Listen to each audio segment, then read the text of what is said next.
Capital, baby. Welcome to the party, man. Come party with Six, baby. Come on. Let's get it now. Let's get it, man. Richie! You guys already know. Jeez, let's go, baby. I want to see 5 round today. Welcome to the party, baby. Welcome to the party.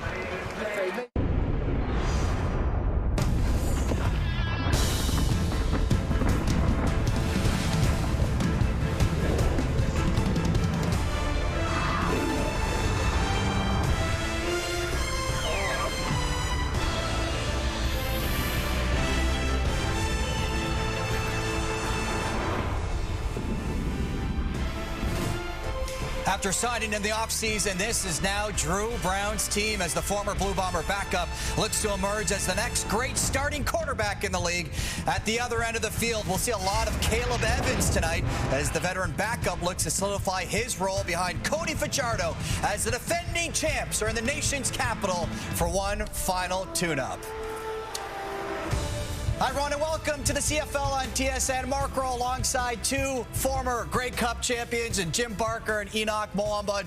It's the final dress rehearsal. We're just 6 days away from week 1 of the regular season kicking off in Winnipeg in a rematch of last year's Grey Cup, and one half of that game is the champs, the Montreal Alouettes. We'll see them kick off today's doubleheader against the Ottawa RedBlacks, and then later tonight it's the BC Lions, who will see a lot of their starters in the lineup, including Vernon Adams Jr., host the Edmonton Elks. Well, you know it's a big night when Davis Sanchez and Milt Stiegel take a road trip together. They're joining us from Ottawa, where, guys, the big question this season is whether or not Drew Brown can be the man to lead the RedBlacks back to the playoffs.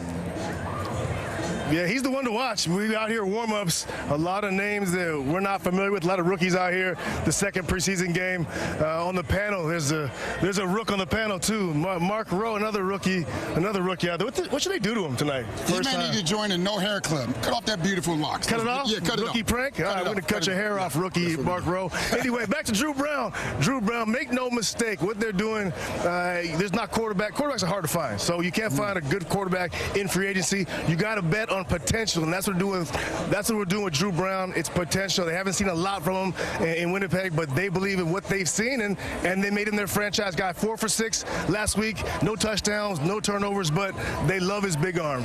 Well, I talked to head coach Bob Dice right before the game, and he said he doesn't need to be great, and he can't be great. He's only completed over 100 passes in his short CFL career, so he just needs to go out there and not be bad. He has a nice group of receivers around him. Ackland, Addison, they brought back in Rhymes, so just go out there and don't put your team in bad positions, and you have an opportunity to win. There's a lot of pressure on Drew Brown because there's a lot of pressure on the head coach and the GM, because if Drew Brown doesn't get it done, there may be some changes with the Ottawa RedBlacks. With me and you look good ball, but I don't know about Mark Rowe with no hair. No, I don't think so. I don't think so. Back to you, Mark. Okay, no one said anything about my hair when I said yes to this gig, okay? So everyone's got great hair on this panel, including you, Jim. Thank you, thank you. Okay, it's a good hair day. Final preseason game, what are you focused on? Well, they talked about Drew Brown, and it's important for players.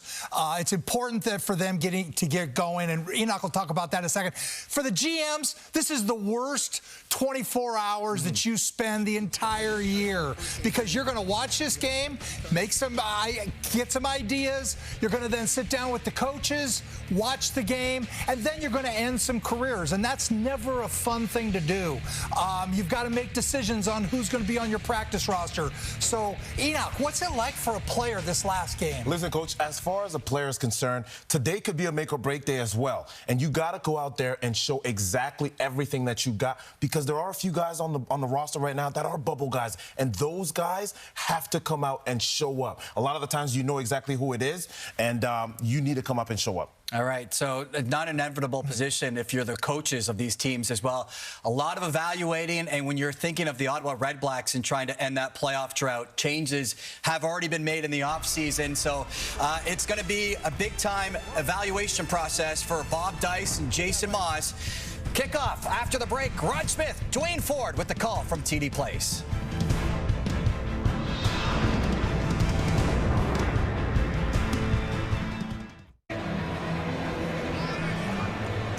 Oh, what a beautiful night in the nation's capital. No, it isn't June yet. We're still a few hours away. Then they start playing for keeps. But an interesting preseason showdown now between the Montreal Alouettes, the defending CFL champions, and the Ottawa RedBlacks. And being a preseason game, you won't always see the starters. In fact, Wayne, with the Alouettes, they're going to be resting a lot of key players. But the RedBlacks, we should see most of the starters. And that begins with their new quarterback, Drew Brown. Yeah, Drew Brown, considered one of the marquee free agent signings of this offseason, coming over after 3 years as a backup quarterback with the Winnipeg Blue Bombers. They hope that the success that he brought or had in Winnipeg will follow him here to the Ottawa RedBlacks. Of course, starting a quarterback on the other side, he's been the backup the last couple of years in Montreal. That's the former Red Black, Caleb Evans. Cody Fajardo gets the night off as he prepares for the regular season opener next week. Caleb Evans, an opportunity here to get some reps against his old team. Oh, what a first season it was as head coach in Montreal for Jason Moss in 2023. 11-7 record, but they finished strong and won the Grey Cup for Bob Dice. A different story coming off a 4-14 season. This is his second full-time season as head coach of the RedBlacks. He took over late in the season in 2022. David Cote to get things underway in this preseason game. The Alouettes won the toss, but they deferred, so the RedBlacks get the ball first. And Devontae Dedman, who had a punt return touchdown last week in Hamilton, gets it in his hands, gets it up across the 40. Big return capability. Dedman, who gets it into Alouette territory, not taken down until the Montreal 51. RedBlacks loving to see him back. Yeah, great sign right there for the Ottawa RedBlacks. A healthy Devontae Dedman doing his thing, and this is a guy that'll make life a little bit easier for Drew Brown and the RedBlacks offense, supplying them with this sort of field position. A 47-yard opening kickoff return for Devontae Dedman, the special teams player of the year in the CFL in 2021. The quarterback is Drew Brown, and a change at the boundary side wideout. Not Jalen Ackland, Khalil Pimpleton is in, number 83. They hand off, though, and the running back is Rykel Armstead. Of course, with an injury to Devontae Williams, that's one of the spots that's been up for grabs for Ottawa. And there you see it. Look at Drew Brown's numbers last season with the Winnipeg Blue Bombers. Big expectations, of course, for him coming to Ottawa in the offseason. Of course, the reminder is always that he didn't bring Nick Dembski, Brady Oliveira, No. Dalton Schoen, Kenny Lawler, Jamarcus Hardrick, or Stanley Bryant with him. Hey, you're talking about a team, the Bombers, that he was used to going to the Grey Cup 4 straight years, to your point. But he did show some great signs backing up Collaros. Absolutely. Remember a game in Edmonton last year when they were down 3 touchdowns when he came in and he engineered a comeback in that one. I mentioned injured running backs. Armstead was the ball carrier, a loss of 1, and he had to take a knee. So he's off, so a change in the backfield now with Kylan Hill in for Ottawa. And the second down and long for Brown. Passing down, knocked away there. That is Dominic. Jordan Dominic, who is in his first year, played in Colorado under Deion Sanders in a big defensive play for number 44. Yeah, all kinds of pressure on this one. Looks like a little bit of confusion for Ottawa in terms of their pass protection. All right, we'll make sure it's clear sidelines. Thank you, coach. We'll take a look here as the Alouettes load up the line of scrimmage. It was Bryce Cosby coming free off the edge. The veteran punter Richie Leone in his 8th season out of Houston to get it away on that third down. Tyjon Lindsay is the returner. James Letcher, their normal returner, not playing tonight, so it is Lindsay, but he can't touch that one. As a beautiful punt by Leone, and it pins Caleb Evans and the Alouettes deep in their own zone for their first possession of this game. Yes, Richie Leone appearing to be in mid-season Richie Leone form with the placement of that punt. All the way back to the 7. And special teams, even through the bad years of the RedBlacks, usually very strong. We talked about Dedman, and of course, in addition to Leone, they have Lewis Ward, who is their kicker tonight. Missed part of last season with injury. So here we go for Evans. As Dwayne mentioned, former RedBlack, first 2 years there. Last year moving over to backup Cody Fajardo. And he gets it off to one of the new targets for the Alouettes. That is Jose Barbone. on the catch, wearing the 81 that Austin Mack wore so well for the Owls last year. Yeah, Austin Mack, the guy who took advantage of the opportunity last year with the Alouettes, won a job in that abbreviated Canadian Football League training camp. 2nd and 5, up to the 12, passing again is Evans, looking off to the right, and he completes it for a first down and more. And it's an Ottawa native with that reception. Nicholas Gendron, went to school at the University of Ottawa, so a homecoming of sorts as he picks up 18 yards and a big first down for the Owls. And you're going to see Gendron, the trail receiver here. And that trips Cluster into the boundary.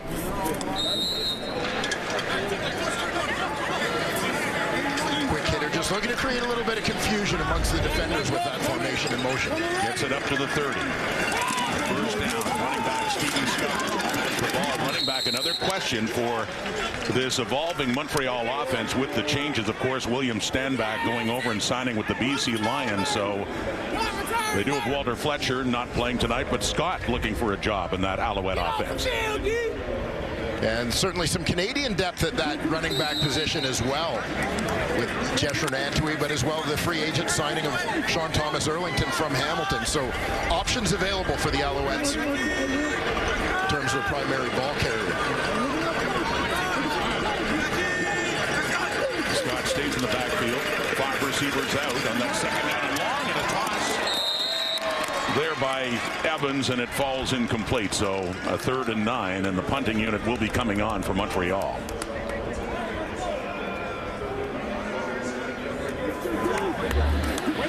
Evans, as he steps up, just looking to try and make something happen here. Turn this into positive yardage, or at the very least avoid the sack, as he was very quickly surrounded by Ottawa defenders. Mentioned Devontae Dedmon had a 91-yard punt return touchdown for the RedBlacks last week in Hamilton in their preseason victory over the Ticats. He only played in 2 games last year. He was injured in late June, and that certainly hurt the RedBlacks. The punt from Joseph Zena.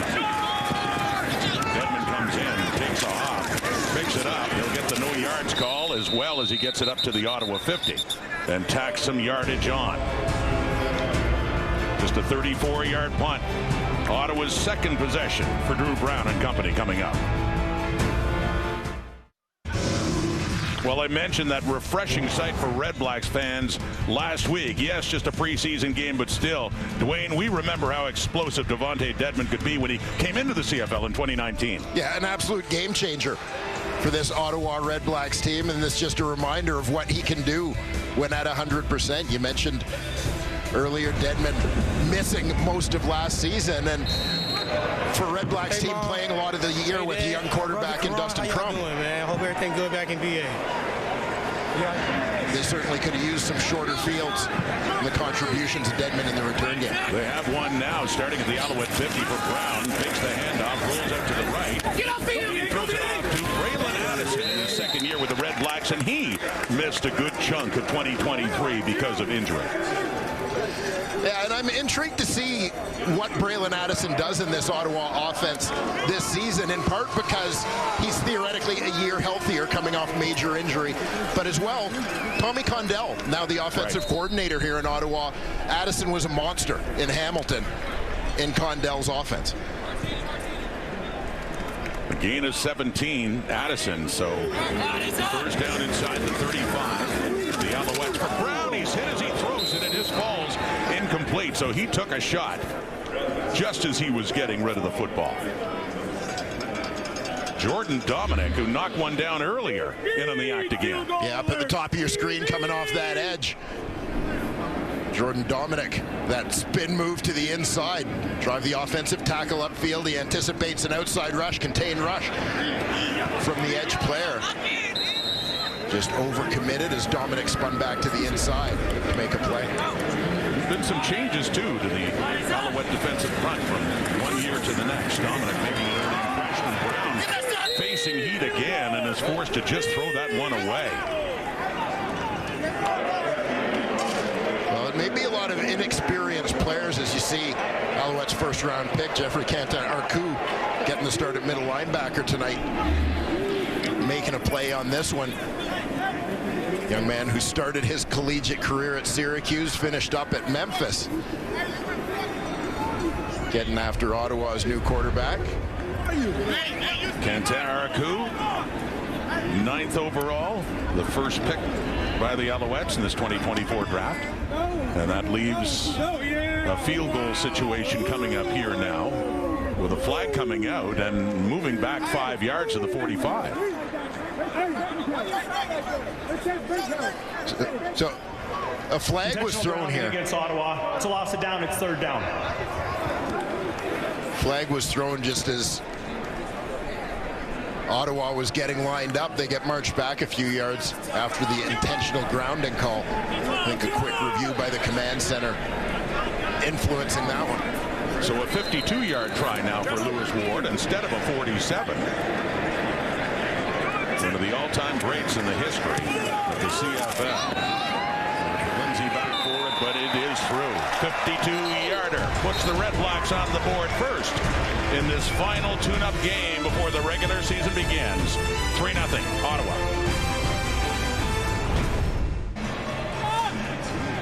Well, we mentioned the first pick taken by the Alouettes in 2024, making an early impression. How about the rest? Yeah, we mentioned Jeffrey Cantin-Arcu.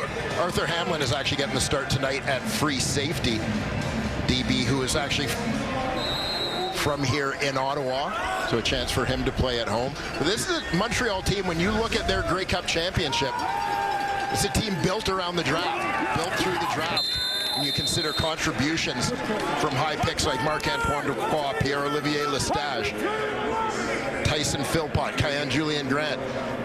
Number of guys that have really stepped up, panned out for them. Wal Uguak last year, becoming a starter before the end of the season. And really making a contribution for them down the stretch. So this is a team that you look at the guys that they've picked and you pay attention, because they're going to have a chance to contribute and make an impact this season. Boy, no kidding. I mean, some of those names really instrumental in their Grey Cup game. So after the incompletion, it's a 2nd down and 10 for Evans.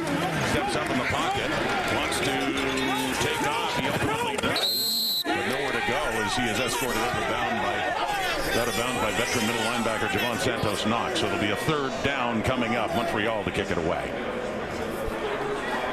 It looks like Caleb Evans having a little chat with some of his old buddies on that Ottawa sideline. A quick stop for the Ottawa defense will bring Devontae Dedman. When you gonna be out there, fourth quarter? You can't get out there with me. Well, I don't know if he's referring to last August. Do you remember he got a start for the injured Cody Fajardo, engineered a 2-touchdown comeback in the 4th quarter, and broke the hearts of the RedBlacks in that game. I think that was just basic preseason chirps, suggesting that the guys who won't play till the 4th quarter might be tough to make the team. Dedman on the return, Alex Gagné. Special teams, and Louis Bourassa on the tackle. A 36-yard punt. How about the RedBlacks and who they took in this 2024 draft? Yeah, and one that's certainly going to be interesting to watch, Nick Mardner. Big receiver, 6'5", 6'6", Oakville, Ontario native. Well traveled in his college career, but that included stops Hawaii, Cincinnati, before finishing up at Auburn. So relatively polished, experienced young Canadian receiver. This is a guy competing for a starting job here as a rookie. Back to Drew Brown, out to the left. That's complete. Justin Hardy, and he has a 1st down. The leading receiver for the RedBlacks last year, and just got over 1,000 yards receiving in the final game in 2023, a pickup of 12. And just a play call that gets the ball into the hands of the playmakers. In this Ottawa offense, Justin Hardy, certainly a guy who fits that description. Up to the 49. 3-0 RedBlacks lead it, and the injured running back, Raquel Armstead, is back in there now for Ottawa. Brown is passing. Has an open receiver. Khalil Pimpleton has it. And inside the Montreal 30, as he had to wait for it. And he had enough space as it came down for the completion. And Cleo Pimpleton is a guy who's looking to take advantage of an opportunity here tonight.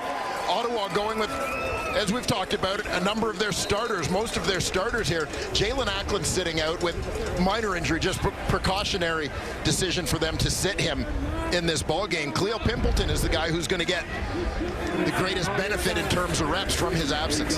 Gain of 33. Little fake there for Brown as he keeps rolling out, and he gets rid of it. That's off some fingertips down at the 10, falling incomplete, looking for another one of the new comers to Ottawa, and coming back at Dominic Rhymes. And the changes to that RedBlack receiving corps, of course. Some good years in BC. He had a very good season. He hit 3 of them in Ottawa, including a 1,000-yard season in 2019. Yeah, and Dominic Rhymes happy to be back here in Ottawa, obviously after really establishing himself here initially, but really becoming, I would say, a CFL star during his time with the BC Lions. A definite upgrade that he supplies to this receiving corps. From the Montreal 28 and a 2nd and 10. Deep look to the end zone. No. Falls incomplete. The 3rd down coming up. Hardy, the intended target.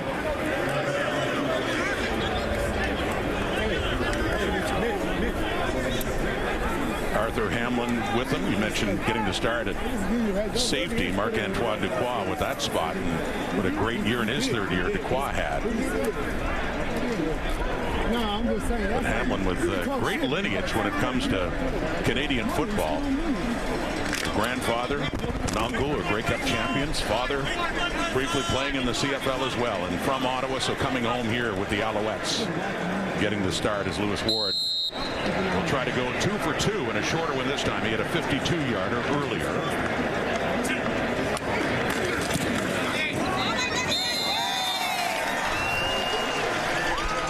He is 2 for 2 as the RedBlacks double their lead in this final preseason game for the Owls in Ottawa. A day the Alouettes will never forget. The last game of 2023, the Grey Cup in Hamilton. Cody Fajardo, remember that one-handed catch by Austin Mack. And then into the end zone, and Kabion Anto with a big interception, denying Winnipeg what looked like sure points. And the touchdown by Tyson Philpott with only 13 seconds to go as Montreal pulled off the upset and beat the Blue Bombers. The win of the Grey Cup for the first time in 13 years. Flag down on that catch by Barbone as he turns around and has enough for a 1st down.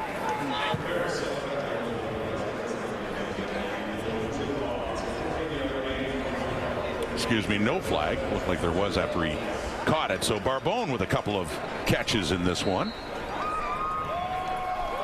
Gain of 15 yards. Yeah, another new face in that receiving corps. Just looking for an opportunity. Think about the way the guys stepped up last year. Tyler Sneed, Cole Speaker. Caught, and Santos Knox hits him right away. Nothing doing there. Santos Knox, another one who came over as a free agent last year but missed half the season. Took him a while to get going with Ottawa. Ron Santos Knox, one of the guys they really count on to lead both vocally and emotionally for this squad. And additionally, by his actions on the field, very productive guy through his time in the league, Winnipeg, Edmonton, Hamilton, and now Ottawa. Great timing after the catch by Stevie Scott. A loss of 6 yards, 2nd and 16. Evans looking to take off again. He does. Midfield and a little bit more as Caleb Evans, still well shy of the 1st down, just gets it into the Ottawa zone.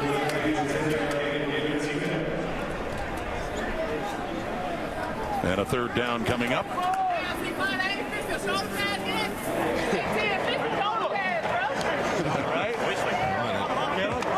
Chance for Montreal's special teams. Again, even on specials, featuring some faces that you may not see during the regular season, but a number of guys out there who are competing for spots on special teams. Devontae Dedman, pretty good challenge for them here in their final preseason tune-up. Zima punting it to him inside the 5. Dedmon. Pedestin. Here we go. 35-40. Flag out. Cross midfield. Dedmon's gone. Will it be coming back? Devontae Dedmon with a RedBlacks touchdown.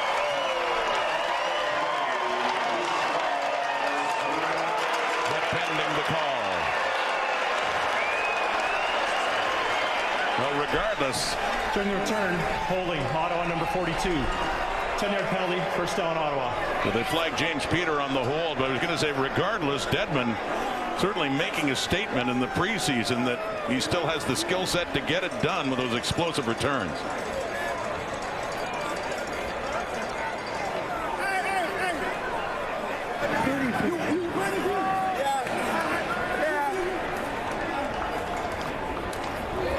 Come on, 42, we're better than that.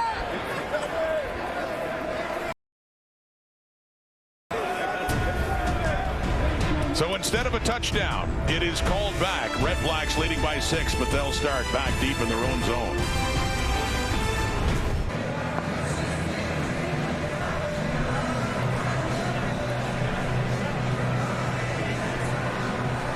Farhan Lalji joining us on the sidelines with more on the return of Dominic Rhymes. Farhan.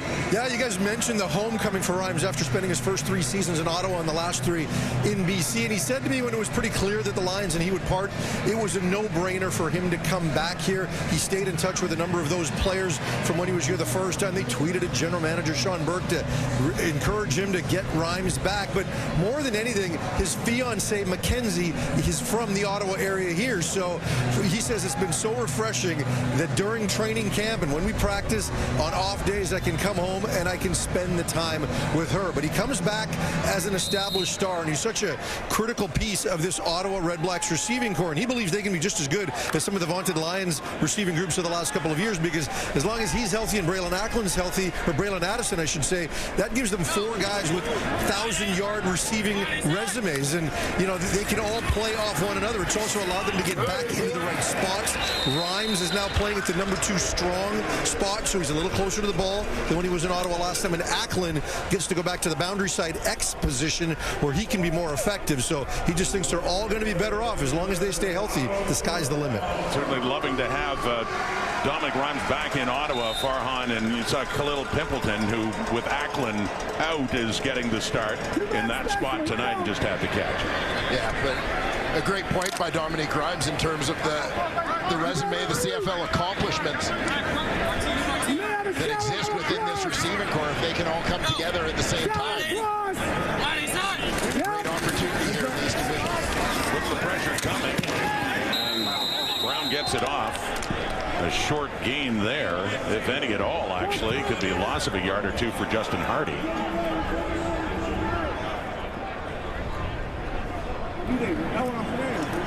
I was going to suggest earlier, Montreal may have a lot of defensive starters at home, but they still offer the confusion created by a Noel Thorpe defensive scheme, making life difficult for even veteran quarterbacks. And wasn't that Thorpe defense on fire, especially in the Eastern Final, forcing 9 turnovers by the 16-2 Argos last year, and then the performance in the Grey Cup as well. Movement at the line.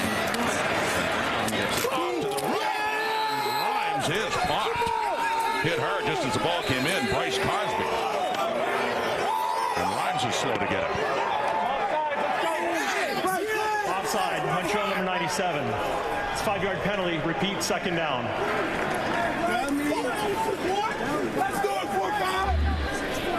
Well, we've seen Bryce Cosby in on a couple of plays in the early going of this ball game. Here, a well-timed arrival to separate Dominic Rhymes from the football. What is it? So with the offside penalty, it's up to the 31 and a 2nd and 6 now for the RedBlacks with a 2-field goal lead on this Montreal squad. But as mentioned, a lot of the starters resting. Good defensive plays by the Owls. Is intercepted. Najee Murray, the veteran, is hauled down inside the Ottawa 40. He was deflected into the hands of Murray. He wasn't able to play in the Grey Cup last year because of a torn pectoral muscle and could only watch, but looking forward to this season even more as we've got a turnover in this game. Yeah, Murray, one of a handful of veterans participating in this game for Montreal, comes up big, and that one's got to feel good for him, Rod, after an injury-plagued 2023 season, as you mentioned. A veteran guy, long-serving Alouette, denied the opportunity to play in that big Grey Cup win. Come on. There you see defensive coordinator Noel Thorpe. Just as you were talking about that Alouette defense, and coming up with a turnover now, Michael Herzog, rookie as a running back, one of the draft picks for Montreal that we talked about. From Windsor, Ontario, and has a carry in this game. Yeah, young Canadian, very productive during his career at Hillsdale College.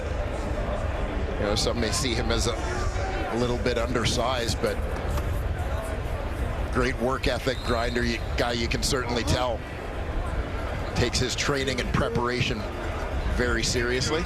And you talk about the depth of the Alouettes, especially with Canadians at running back, with Sean Thomas Erlington being added and Jeff Rantry already there. Adding Herzog. Bryce Carter is chasing down Evans. They can't get to him. He goes way back. And will try to salvage something as he just tosses it while he's heading out of bounds. It was Carter initially chasing him, who led the RedBlacks in sacks last season. Yeah, big breakout year for Bryce Carter with 12 sacks a year ago. Caleb Evans leading the RedBlacks defensive line on that conditioning drill. Pretty good run around, some changes of direction.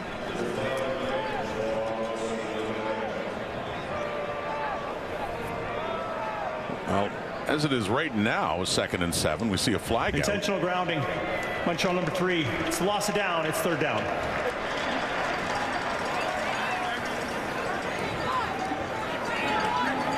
Calling it on Montreal number 5, and a loss of down there, so a 3rd down coming up.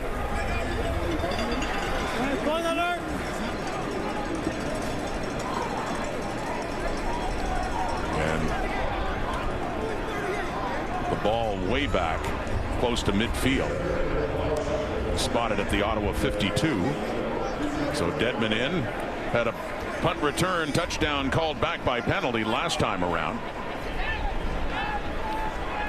Get a chance to touch the ball again here is the punter Joseph Zima in his 4th season out of Incarnate Word, the Aussie. Interesting to watch. There's good placement by Zima on the last punt, sort of inside the 5-yard line, out around the numbers. You would think that Dedman might let it bounce into the end zone, but he's been so dynamic on returns. Yeah, you're going to catch that ball every time if you're him. Goes off to the right, gets a hop, and a beautiful punt. Couldn't ask for anything better as it rolls out at the 2. No chance at all for Dedman. Zima, who we remember the Eastern Final in particular, did a terrific job against a dangerous, explosive returner for the Argos. A 50-yard punt there for Zima. Yeah, and I find this to be an interesting decision by Montreal, considering that it's a preseason game. You're evaluating people. Regular season, it's a no-brainer. Dedman is lined up way to the left when you're Zima kicking that ball. So he kicks it out to the wide side so he can get the ball on the ground, get it out of bounds. I might think in the preseason, you want to see your coverage guys, force them to cover, right? So you can evaluate people and get a return. I think Montreal has just seen enough of Devontae Dedman already. They're going, yeah, regular season adjustment is on. Let's get this thing out of bounds. And he does get it out of bounds at the 2. So Drew Brown still in. Not sure how much playing time he will get. We are still in the first quarter. It is getting late, about a minute away in the first. And handing off. And that's Armstead, the ball carrier for Ottawa.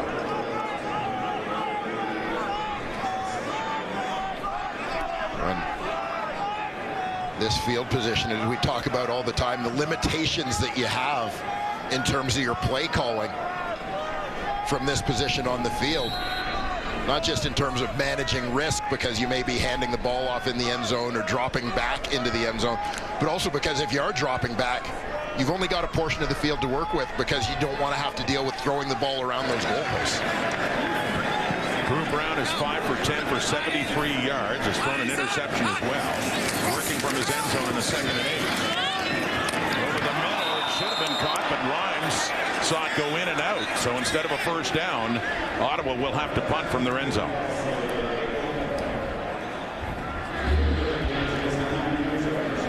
There you see Rhymes just trailing in the motion, 3-man set into the boundary. And he's going to hook up into that space. Just let the ball get into his body. Couldn't quite grab it in his hands to cushion that. So Richie Leone will go about 10 yards deep. This will be the final play of the first quarter. Tyjon Lindsay is the Alouette returner who is back for it, as Montreal should be in good shape to start quarter number 2. Lindsay back at his 51. Breaking to the left. Picks up a block. Finds some room. Good return inside the 40. 30. And down inside the 25 before he is hauled down by Aiden John. So yes, indeed, this Alouettes team trailing by 6. But in good shape to start the second quarter. Lindsay looking to crack the roster, and plays like that certainly won't help.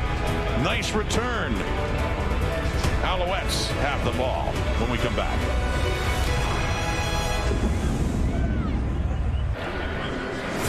Through one quarter of the nation's capital in the final preseason game for the RedBlacks and the Alouettes. Ottawa does have the 6-0 lead, but considering all the RedBlacks starters, or most of them on offense, they might have expected more. Some good plays by Montreal's defense. Yeah, Montreal defense, obviously, a little bit of it having to do with scheme, but also some enthusiastic young guys who are competing for jobs, doing a terrific job for them on that side of the football. For Ottawa, obviously, not just new faces, guys in new positions, but a new scheme, new offensive coordinator, new face at quarterback, of course. They're still figuring things out, and bear in mind, Ottawa's got a bye in week 1, and so they've got a little bit more time to familiarize with one another and get things ready to roll. For these two teams, what they have in common at the start of their season, their first opponent is Winnipeg. The Alouettes get them in a Grey Cup rematch in Winnipeg next week, and then the RedBlacks with the bye. The Bombers will be here in 2 weeks' time. That was a return of 35 yards by Lindsay to set up Montreal in deep. Stephen Scott. And the quarterback in there, by the way, is James Morgan. So Caleb Evans, it appeared, done for now anyway. Scott, the ball carrier. And this is James Morgan from Green Bay, Wisconsin. Yes, you might have guessed what team he cheered for growing up. In fact, he wore number 4. And then later number 12. I think he can figure that one out as well in the legendary Packer QBs Favre and Rodgers. Getting an opportunity here tonight out of Florida International. So Morgan at QB. Little play fake. Throwing. End zone. No. It looked like a chance for a touchdown for Gendron there, but it falls incomplete, and a third down is coming up. And that was a Darius Pickett, another of the key free agent signings for the Ottawa RedBlacks. He's playing that nickel linebacker spot. He arrives in coverage, but yeah, it looked like Gendron had an opportunity to make that touchdown grab here close to home. Got no guy from nearby, just across the river. As you mentioned, product of the University of Ottawa. They'll be thinking about that one too. Like a sure touchdown for the Alouettes instead. They're set up for a field goal try with the fullback David Dallaire doing the holding for David Cote. 4th year out of Laval. 14 yards away. Up and through. And this Alouette team is on the board now. Remember earlier in the first quarter, Devontae Dedmon had a punt return for a touchdown negated by this penalty, Dwayne. Yeah, and keep an eye right up in the top left corner of your screen. It's the battle going on behind as you see 4 players in there. Second-year linebacker James Peter, another University of Ottawa product, gets the takedown in a bit of a wrestling match type of thing that occurs occasionally on special teams, but that one gets called a hold. So the Deadman return comes back. That close to having 2 punt return touchdowns in this preseason to go along with that one last week in Ottawa, but no, called back. No touchdowns yet in this game. The quarterback remains Drew Brown to start this second quarter for Ottawa in a 6-3 lead.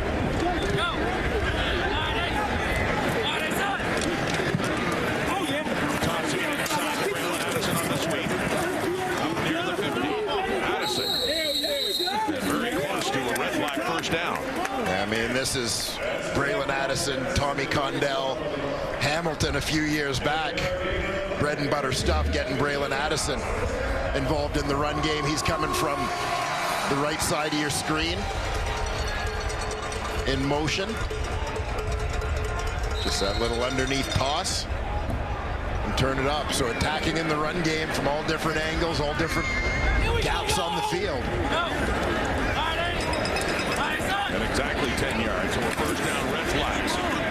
Armstead, the ball carrier, and fights his way to the right to pick up a couple of yards. A second and long coming up here for Ottawa. You mentioned the change. One of the significant changes at offensive coordinator, long time with the Ticats, Tommy Condell, calling the plays now for Ottawa. Yeah, second stint for Tommy Condell in Ottawa. I believe he was a Renegades offensive assistant at the start of his now lengthy CFL career. Back in the Renegades days, the Ottawa Renegades, that was 2002 through 2005, 4 seasons.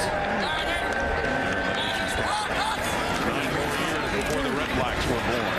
Brown, and it's caught, but a flag is out. That's Hardy down near the 40. Yeah, I think Braylon Addison was offside on that one. She'll bring it back.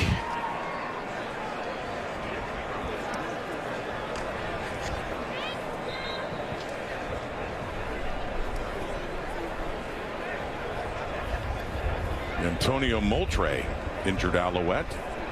Yeah, it went down late at the end of the play.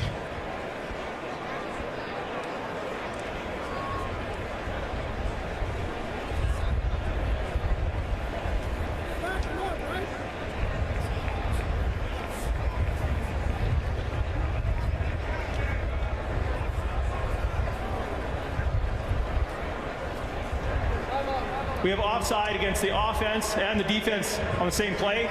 Those fouls offset. It's repeat second down. So back they go to the Ottawa 52 to run that play again. Last play never happened. Never did. Remove it from the archives. And a second and long still. Again for the Ottawa RedBlacks. Jason Maas starting his second year as head coach in Montreal. Yeah, what do you do for an encore? Exactly. It's been perfect so far. Wins a championship. He had 4 years as head coach in Edmonton. But no year like that last season with the Alouettes. Brown with time. Another Moultrie. TD. Nearly caught. Instead it's Armstead on receiving it up at about the 55, right at midfield, and the punting unit will come on again.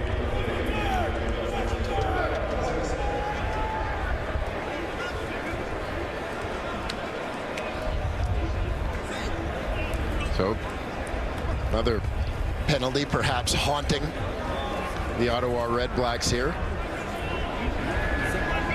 Yeah, Brown 8 for 14 for 100 yards and that one interception, but still we have not seen just an impressive drive by that Ottawa offense yet in this game. Richie Leone, who took a hard hit on the last big punt return, back in there. Lindsay with it. The big return before. Here he goes again. Down the sidelines, Lindsay. He's making a statement so far. We saw this a year ago between these teams in the preseason from the guy by the name of James Letcher, who had some big returns. We never heard his name again until late in the season. He became a big part of that Alouettes team. A 38-yard return to go along with the big one he had before. Because Lindsay puts the Owls in better shape. 6-3 the score, second quarter.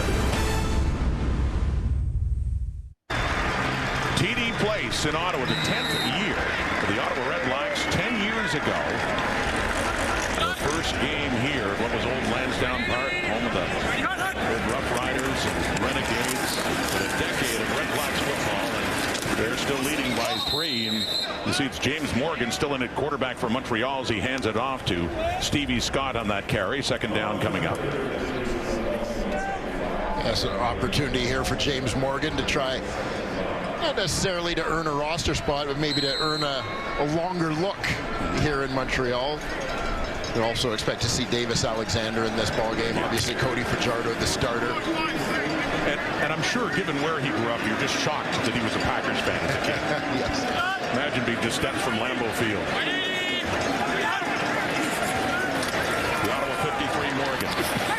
Completes that one to Lindsay. I'm busy in the punt return department, but just coming back to the ball, and it's a third down still. And how about Lindsay in the return game and the string of returners that Montreal has had here over the last few years, and obviously outstanding history of returners in Montreal over about the last probably 30+ years. Yeah. But you think about, you know, I mean, Lindsay having a big game here, but obviously James Letcher at the end of last year. Chandler Worthy had the monster year the year before. Mario Alford was outstanding before Worthy arrived. And they've added a returner. Khalil Pimpleton is back there for the return as well. And he does take Pimpleton. One of the newcomers in the RedBlacks, and he gets popped just across the 25. Preseason ball in Ottawa on the final day of May. RedBlacks lead it. As you might expect, the RedBlacks made some significant changes in the offseason. Look at coming in, not just Drew Brown and Darius Pickett and Dominic Rhymes, Darius Bladek on the offensive line too, but a lot of players who were here a year ago no longer here, Dwayne. Yeah, and this is obviously not a surprise when you consider what the record of the team has been. Change has to happen. You look at the guys that were brought in, obviously some expected to be very impactful. When you talk about Drew Brown at quarterback, Pickett on defense, Rhymes in the receiving corps, all-star caliber players coming in. And Rykel Armstead. And there is a question, as mentioned, at running back for Ottawa too, with the injury in April, the Achilles injury for Devontae Williams at over 1,000 yards rushing. So that's one of the questions still as they try to certainly answer it at quarterback and shore up the receiving corps as well.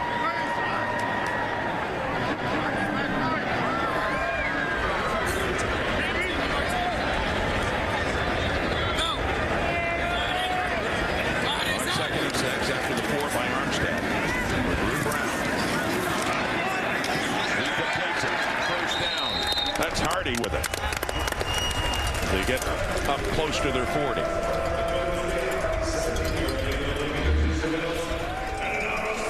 So Justin Hardy coming off something of a breakout season. Now in his third CFL year, you see him finding that open space versus zone coverage, sitting it down over the middle. Nice find. And Regina 17, and that is off to Braylon Addison as he. You see back-to-back completions there for Brown and up close to the RedBlack 50, and another first down as Ottawa's offense has a bit of a drive going here all of a sudden. Yeah, he's got 3 receivers out to that wide side. Just going to run basically all hooks. Drive your defender back, turn and peek.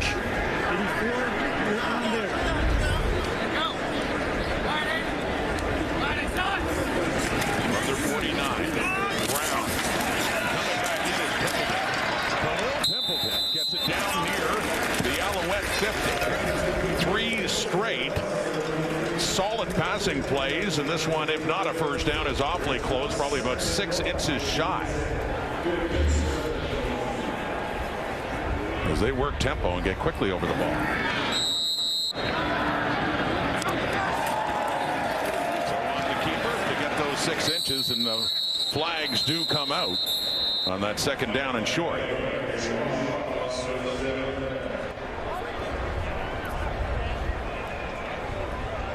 Offside, Montreal number 47. 5-yard penalty. Makes it a first down. And we saw Khalil Pimpleton on the earlier catch that set up that short yardage play. Mentioned a guy thus far making the most of his opportunity. A little bit smaller receiver, obviously. Getting more reps, too, with news coming just before the game that Jalen Ackland, as a precaution more than anything else, is not suited up for this one tonight. The drive continues at the 46. That one is incomplete. Right around the Alouette 40 and intended for Pimpleton.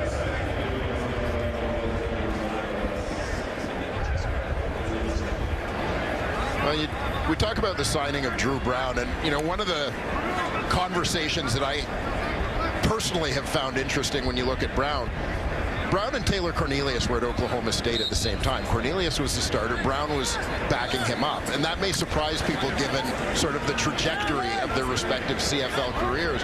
But this is where I point to the opportunity or the situation that each of them were in. You think about the way Winnipeg's organization has been set up, veteran guys, veteran quarterback ahead of them. Deflected, nearly intercepted, but there's a penalty coming up against the Alouettes for movement at the line. Looked like Kevon Bennett had jumped. Wait for the call.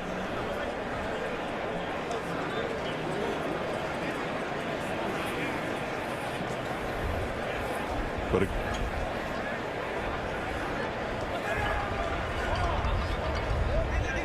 we're looking at coincidental offsides again. Offside against Montreal, number 93, and offside against Ottawa. Those penalties will offset or will remain second down. Just to finish that thought in terms of the quarterbacks, but Drew Brown in a position where he was never rushed into action and had a veteran quarterback to learn from. Just circumstantially in Edmonton, very different situation for Taylor Cornelius. Completely different. And things work out very differently for each of them, but situation in which you find yourself as a young player coming into the league could so often impact your path. Not to mention what Drew Brown could learn from Zach Collaros, all those games, all that time as an understudy. He faces some heat there, and he just gets away. He was nearly sacked by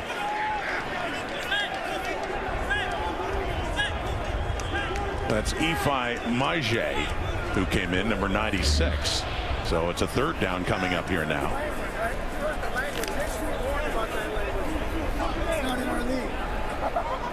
Yeah, good use of the hands there. Ifai Maje. Coming out of Rutgers, so Leone back, the Ottawa 47. Punt this one away. And Lindsay can't do much with that one. Another good punt by Leone. To prevent any further damage from 88, who's had a couple of big returns in this game. Still a 6-3 game, Ottawa in front. There's Charleston Rambo. Could be an opportunity for a new receiver in Montreal. Let's go back to Farhan. We saw how well that worked out for Austin Mack a year ago, where he just tore the CFL up in his first year before heading back to the NFL. And I talked to Rambo about it and whether or not he's watched Mack's journey and knows all about him. And he says he knows a little bit, but he's on his own path. And that included being recruited in a receiving class with names like CeeDee Lamb and Marquise Hollywood Brown back in 2017. Those guys moved ahead of him in the first year. Eventually, he got his, had a couple of very productive seasons in Oklahoma before moving on to Miami for 1 year where he had 79 receptions for almost 1,200 yards. Still wound up being undrafted. The guy has caught passes from the likes of Baker Mayfield, Jalen Hurts, Kyler Murray, and while his trajectory might not be as linear as theirs, he just loves the game and wants to continue playing regardless of where that takes him. As for his opportunity here, Jason Moss says he's done some very good things throughout training camp, and he's starting to earn his trust, and that's the most important thing. But these preseason games matter a lot because you can flash in practice when there's a script, but what do you do here when it's unscripted? So he likes what he's seen so far, but the Alouettes also have some veteran options, so we'll see if he gets the same opportunity that Mack did a year ago when the Owls had some injuries. And your point's well taken, Farhan. Mack made an impression in the preseason and the first game of the regular season against the Ottawa RedBlacks. Quickly out of the game, what a great year he had. Stevie Scott, his best run of this game. And at running back and gets it up across the Alouette 40. Yeah, well, and it's so much about opportunity in the preseason as we have the conversation about Austin Mack a year ago, Charleston Rambo this year. The situation last year was you had some veteran guys in Montreal, Greg Ellingson, Reggie White, who were injured. The door was wide open. They needed somebody to step up. And fortunately, Austin Mack, an experienced professional receiver, was able to quickly adapt from the American game to the Canadian game and have an impact. On the first down after an 18-yard gain. And there's Genre and Alonzo Adai, third-year safety, coming in to take him down for a short gain. But some of what happened last year with injuries and people stepping up, well, now guys like Tyler Snead and Cole Speaker, who were young guys fighting for some of that playing time a year ago, are now kind of established veterans in that receiving corps. And Rambo has to fight his way through them. So you talk about the path being different. I mean, there's one of the big differences in terms of the situation between Rambo and Mack arriving in Montreal. No gain to 2nd and 10. Morgan, and off to the left, receiver falling down, and that is Rambo. So incomplete, and third down, and punting team is coming up. Money Hunter in on the coverage there for Ottawa. Yeah, Money Hunter to battle back after an injury plagued 2023 season.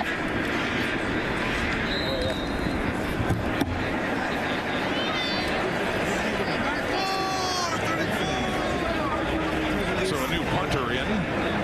It's Sam Clark. Been backing up Joseph Zima. In to kick it away now. Tobias Harris back on the return now for Ottawa. And he goes backwards to see if he can get around the left. He does. Finds some space. Flag comes out. And it looks like another good punt return is going to be negated by penalty as Harris takes it out of bounds. Looks like it'll be coming back. Preseason punt there by Clark. And just a beautiful night in Ottawa along the canal. Coming up at the half, these guys will not be giving me a haircut, but we will be talking about big plays from special teams. And what's with all the animosity? Although we've got only love for our guys, Rod Smith and Dwayne Ford. Stay strong, Mark. Keep that hair. Keep that flow going. Milt used to pressure me on that. Take it right down. We'll hear from, Milt and Ches here in Ottawa. So Mark and Enoch and Coach coming up at halftime. Thoughts on this game? In this first half, 6-3, 3 field goals scored in it. And Drew Brown still in at quarterback for Ottawa. Over the middle, it's caught. Good throw, and it is caught there from Ryan McDaniel, who has his first catch in this preseason game. Yeah, beautiful throw there. Big one down the middle for Drew Brown. Nice protection. Nice timing there on the connection. McDaniel, big receiver, here competing for a backup spot with the RedBlacks. In his first year out of NC Central, McDaniel. First down now across the 40, then quickly working it right back to him. Back-to-back McDaniel up across the 50. And a second and short coming up.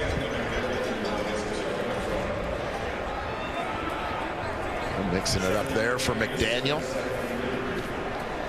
Listed at 6'2", 210, 215.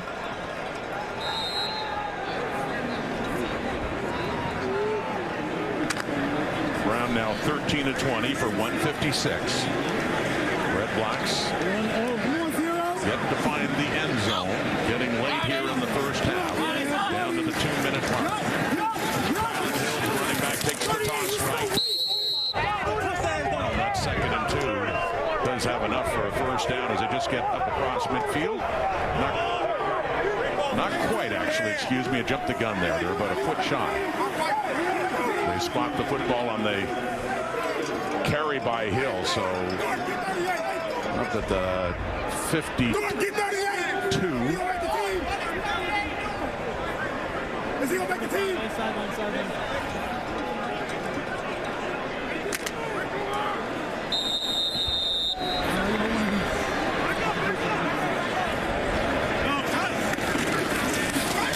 Short. And a first down for Ottawa up near midfield. Dustin Crum, the ball carrier. I was going to say, feels a little weird to not see Dustin Crum out there taking every snap after he was pressed into action early last season. Ottawa battling all sorts of injuries at quarterback. Well, the first quarterback last season was Nick Arbuckle because Jeremiah Masoli was not yet ready with that knee injury from the year before. And then it was Tyree Adams, and he got hurt. And then Masoli made the start in Hamilton and sadly got injured again, this time Achilles, so Crum was called into action. It's Pimpleton from Brown and another first down, so they're working their way downfield, but gain of 11. Yeah, just taking advantage of Pimpleton's speed on a crossing route here. Oh, sorry, guys. Create a little bit of traffic for the defenders trying to follow him. That freed up the shifty receiver. Pick up that first down grab. So down to the Montreal 45. RedBlacks hoping to increase their lead before halftime. I'm sure they prefer to do it with the touchdown variety as Brown rolls to his right, looking. And it is caught by Pimpleton. Not giving him the catch. No, he caught it, but a foot not in bounds or out of bounds, and so back it comes. Lone receiver, quick out and up. A little throw behind. You can see his foot had, on the other one, his foot had touched the line before the ball arrived. So good call. 2nd and 10.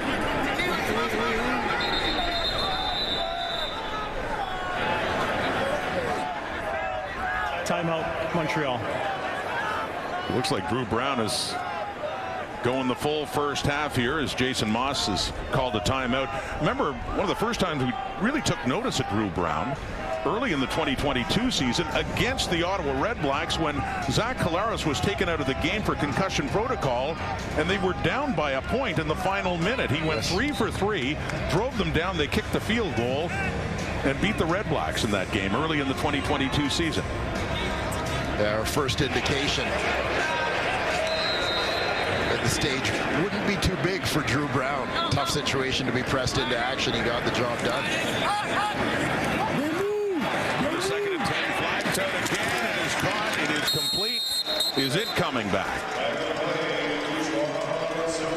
Braylon Addison. We've had 2 situations where offside has been called in both teams, and they've had to replay the down. Defensive line. The penalty would decline. The result of the play is a first down. But this time, it's just Montreal offside, so another first down. Best drive of the night for the RedBlacks so far.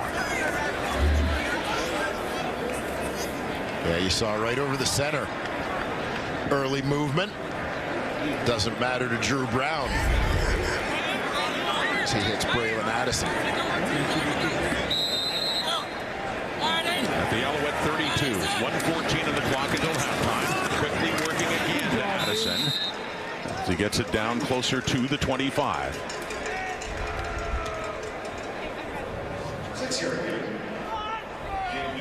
Another veteran, Nafis Lyon there, but yeah, Drew Brown seeming to settle into a little bit of a groove here late in the first half. No doubt he'd like to close out the opening 30 by adding a major to his stats sheet. On a 2nd and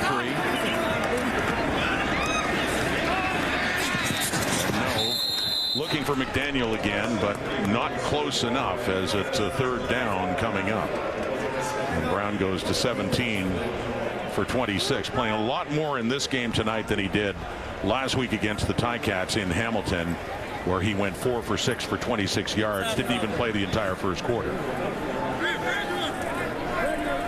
and it has very much become the norm for CFL teams to distribute their preseason playing time in a way that starters are going to play a lot at home. A lot of younger guys, backups, etc. playing more on the road. So that speaks to the relative rosters that you're seeing for each team tonight. Lewis Ward 2 for 3 now as he is wide as Lindsay tries to bring it out and does. Tyjon Lindsay gets it up to the 15, so no more points on the board for the RedBlacks on the miss by Ward. 42 seconds to go until halftime. And like the decision there again, preseason, but like the decision to bring it out, don't give up points in the last minute. When you don't need to. Good run there by Lindsay, who has certainly flashed in the return game. The number 1 quarterback for the Owls, Cody Fajardo, not playing in this game tonight. Caleb Evans got the start, went a quarter. It's been James Morgan here in the second quarter. Yeah, and Davis Alexander not expected to play tonight, banged up a little bit. Michael Herzog, the ball carrier for Montreal. So we may get an extended opportunity for James Morgan. And for a guy like Michael Herzog as well. Again, they've got some Canadian depth at running back that they could elect to go that way in terms of the starting lineup. 2nd and 7, and down goes Morgan. The RedBlacks pick up a sack. That's Mike Wakefield. Had some time in Montreal, more of it in Ottawa, but takes down Morgan, 24 on the clock. 3rd and long, Alouettes. Yeah, competition in a lot of positions. Ottawa. Timeout, Ottawa. Here in the preseason, but one group that is pretty set for these Ottawa RedBlacks, that front 4. Bryce Carter and Lorenzo Malden on the ends. Cleon Lang and the aforementioned Mike Wakefield at the tackle spots. So Javon Santos Knox firing him up there and hoping for a full healthy season after missing a lot of time to start with his new team a year ago coming over from Hamilton. 18 seconds and counting. Sam Clark in the punt for the Alouettes. They look to just be down 3 heading into the dressing room. And that's Tobias Harris at midfield. No, Lewis Ward's had a 52-yarder in this game so far, and they're in closer range than that right now to see once again if they can tack on 3 more before halftime. And when I talked about Lindsay running the missed field goal out earlier, this was not the scenario that Montreal envisioned, right? You hope your offense can go out and get a first down, maybe 2. At least run out the clock and not give Ottawa another opportunity, but Ottawa's defense steps up, gets the ball back quickly for their offense. So an opportunity to put late points on the board still exists for Drew Brown in the RedBlacks zone. So time to run a play here before attempting another field goal for Drew Brown. Hey, the left tackle is jumping, right? That one is dropped, intended for number 31, Kylan Hill. So 6 seconds to go. Offense staying out.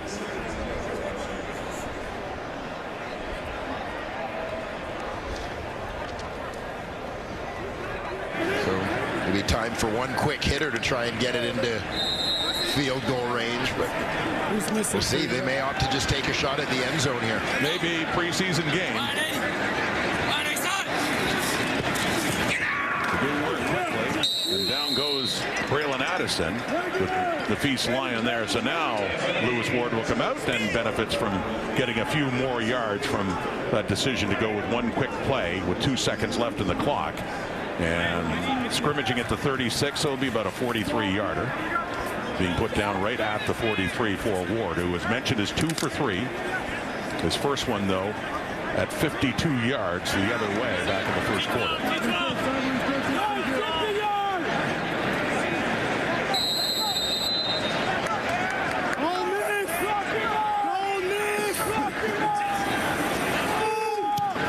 Out and down and kicked.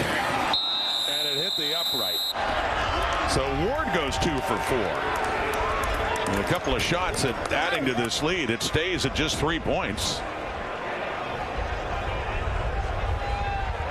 He had missed to the right on that last one, so compensating, going to the left, and it hit from his vantage point, the left upright.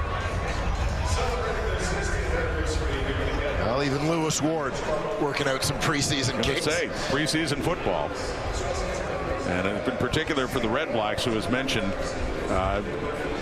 went with most of their projected starters in that first quarter. Let's go down to Farhan now with Drew Brown. Drew, you've moved the ball at times, but haven't necessarily been able to finish. How would you assess the half?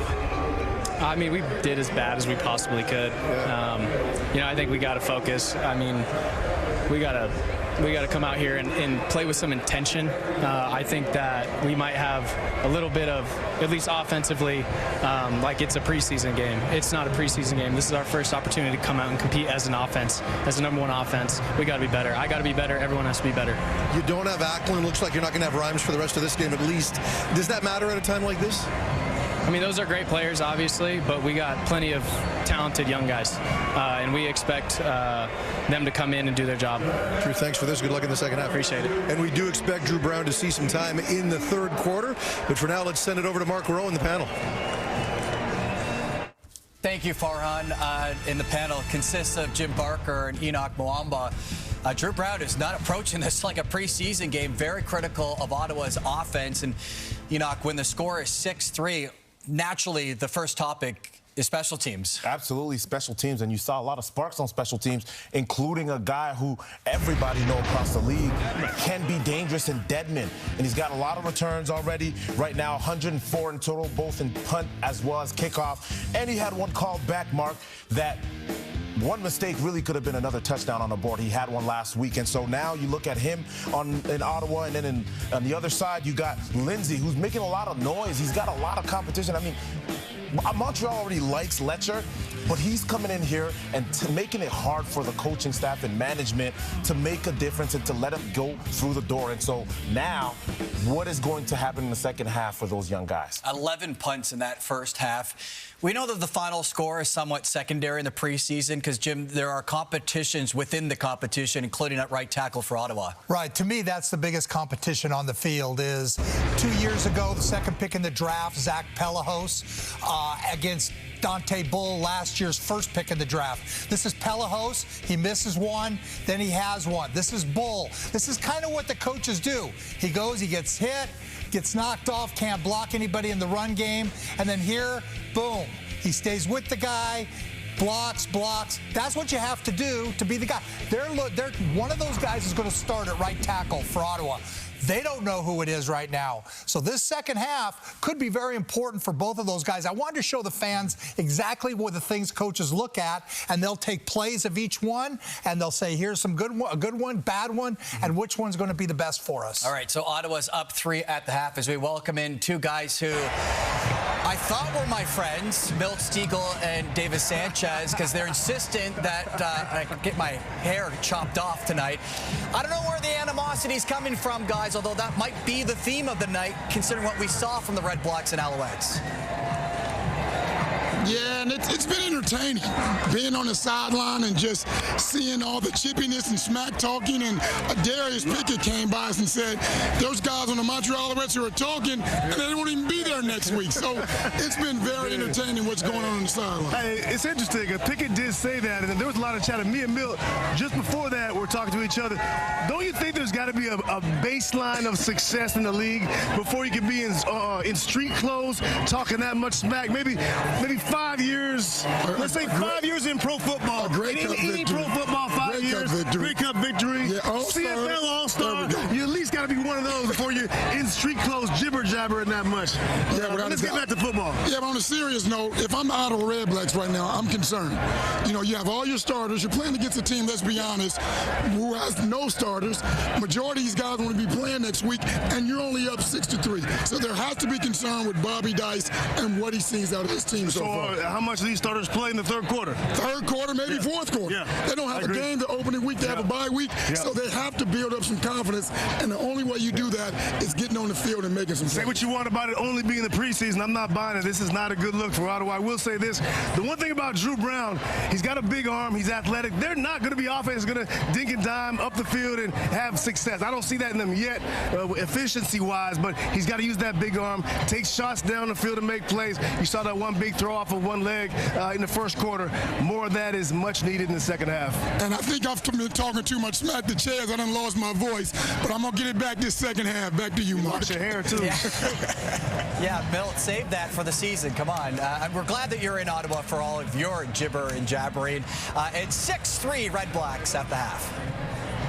And I won't stop till the wind's all mine, and I'm standing on the top of my goal. I won't quit till the goal's raised high, and I triumph in the face of my foe. I won't stop. I know it's gonna take a lot of pain.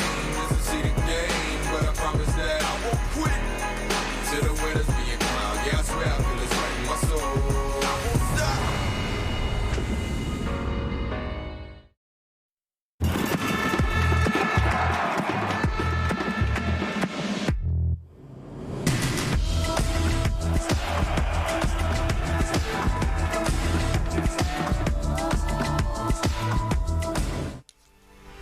The 111th Grey Cup will be in Vancouver this year. The BC Lions will be hosting the Edmonton Elks. That's game 2 of our doubleheader later tonight at 10 o'clock Eastern, 7 Pacific. And much like we're seeing from Ottawa tonight, the Lions will play a lot of their starters, including Vernon Adams Jr. And Jim, even though he's an established starting quarterback who led the league in passing, why is tonight so important for him? Well, this is a new offense. I mean, it's the same scheme. Jordan Maximic is still the coordinator, but now William Standback is there. And he's going to add a dimension that Vernon Adams has to learn how to use him and how to use the threat of him. He also needs to get used to these receivers. Travis Fulgham is a guy nobody's heard of yet, but he's supposed to be a guy who's going to be a starter for them. They've lost Rhymes. Hatcher's on the 6-game list. Lucky Whitehead's a free agent. So there's for Vernon Adams, this is an important ball game, Enoch. It's a huge game, Coach. You talked about it. The big theme for this team right now is chemistry. With the pressure of having the Grey Cup coming in, they have to start strong and play well throughout the course of the season and obviously finish strong as well if they want to bring the cup back in BC. And we saw a lot of William Standback there. That's a big part of the BC Lions and the backbone that you want to see from them. Exactly. You want to see them understand how to use him because he brings a threat just by who he is and forces defenses to do things differently, which is going to open up a whole new world from what they've been, which was kind of a non-physical, air-it-out offense. Now they can force people to play tight. All right, the BC Lions coming off of back-to-back losses in the West Final, looking to get over the hump this fall. That's game 2 of our doubleheader. BC Lions, Edmonton Elks. But first, it's the second half. Ottawa up 3 over the Montreal Alouettes. Rod and Dwayne will have the call after the break.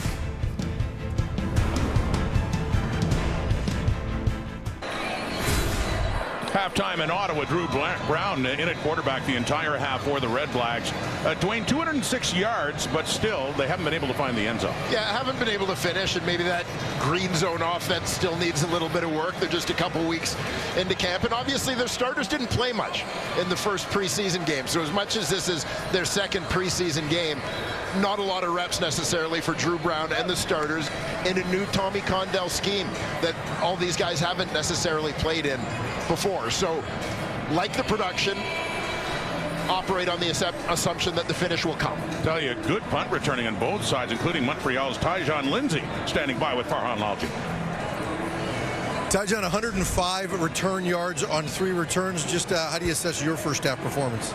My first half performance, man, I just give all glory to God. You know what I'm saying? I just always keep my head on the swivel, just trying to make something happen each and every time I touch the ball, trying to be exciting. You know, this is a job interview, and this is our last preseason game, so I'm trying to make everything happen that I can for my team. For you personally, it's your first experience in Canadian football. As a returner, how much are you enjoying the wide field? Oh, I love it, man. It's a lot of space and opportunity for me to just get loose and make anything happen, you know what I'm saying? So I love how this field is, and it's a lot of plays going to be made soon here. Thanks for this. Yes, sir. Thank you.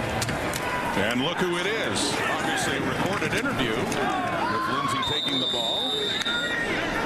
The magic of television. It is. People might be wondering, how did he get out there? He is so fast. I mean, we know he's fast. We saw that, but he left Farhan and just went running out and caught the ball anyway. So on the return, yeah, that young man he's made an impression in this preseason game.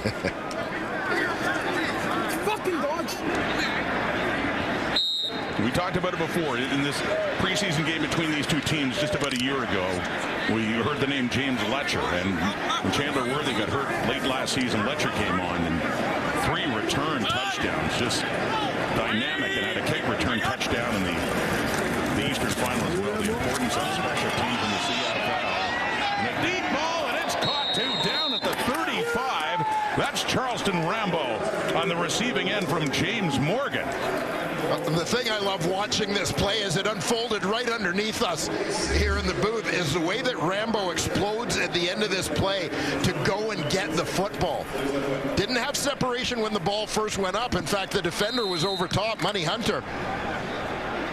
But you see Rambo gets on top, uses that arm to sort of get himself over the top on the defender.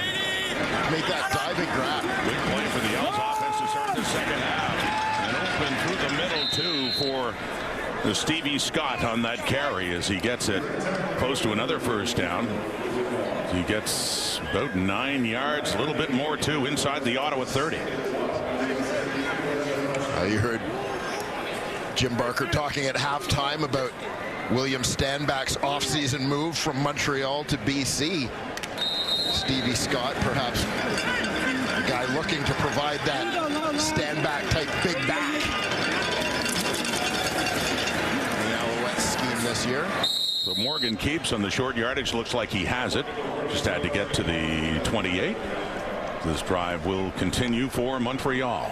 Alouettes, a lot of the starters resting in this one tonight, getting set for their season opener in the Grey Cup rematch. Princess Auto Stadium in Winnipeg. The Bombers and the Alouettes to start the season next Thursday night on TSN. What great memories Jason Maas would have of that day in Hamilton last November. Underdogs to the Bombers, and such a close game. Going ahead for good with 13 seconds to go. Cody Fajardo to Tyson Philpott. Stevie Scott again. And on the move, down inside the 25. So another second and short coming up here for the Alouettes. A great start to this second half for the Alouettes offensively. Nice to see a guy in Charleston Rambo who's been much talked about throughout their camp. Providing the spark, making a big play, continuing his strong preseason. 39-yard catch. And Rambo earlier in this drive, the big plays that to keep it going off to the left now, and it falls shy of the intended receiver, Lindsay, with Damon Webb there.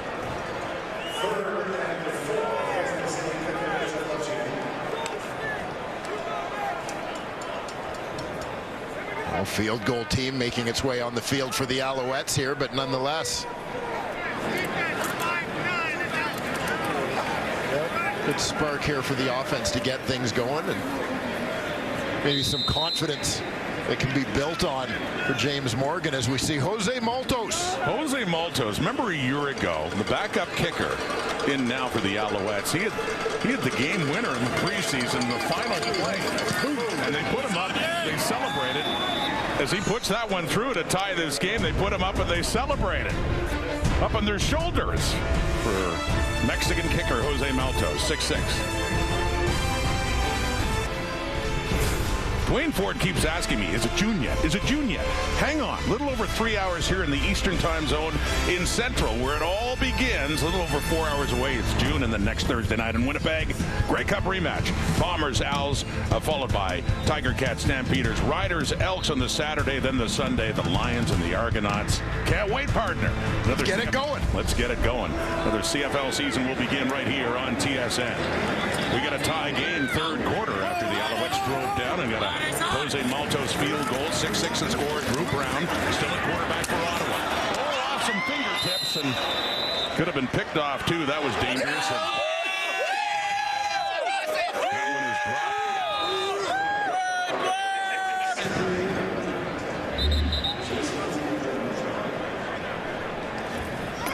There's your intended target.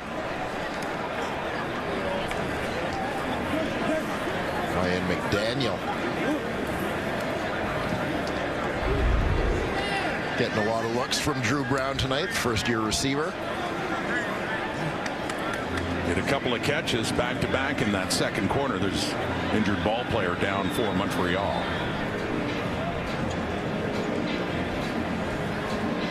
And that is Jason Adamilola, one of two twins signed by the Alouettes this year. They both went to Notre Dame. His brother, Justin, is on the injured list right now, and hopefully nothing serious there for Jason as he limps off. Let's go inside. Do you think with twins they're like sympathetic pains? You'll have to ask Justin.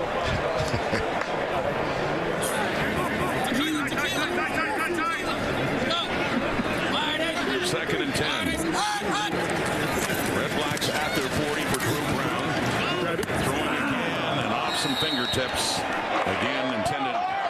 There was a bit behind his intended receiver, Hardy.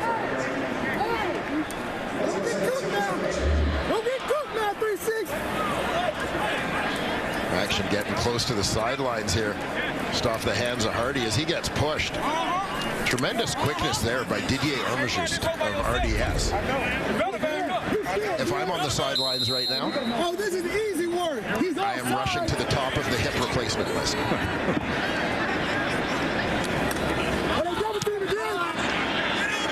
Didier was adept. On the return, Lindsay again. Nowhere to go this time as he's just pushed out by the RedBlacks there. So back come the Alouettes for a punt of 46 yards. But certainly one of the names, as Farhan had talked to him and wanting to make an impression in a preseason game, and especially for Montreal with so many new faces in the lineup tonight. And presumably very few spots up for grabs for the defending champion team of Jason Moss. Some decisions for these two teams, for all 9 teams, have to be made after tonight. And the final cut down to get the rosters down to size for the start of a new CFL season, beginning, as mentioned, next Thursday, June the 6th. It's Morgan still in at quarterback. He's looking deep. A little collision and a flag comes out. The intended receiver, Frederick Antoine, and was bumping Tobias Harris there, and Harris doesn't like that call. Pass interference. Ottawa number 41. Automatic first down. Yeah, it did look to me like Harris wrapped him up. Antoine out of Laval.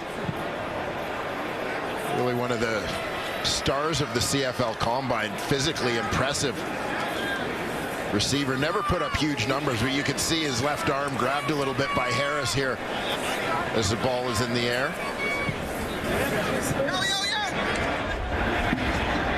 Not much question on that call. So that puts them all the way up to the Ottawa 42 now.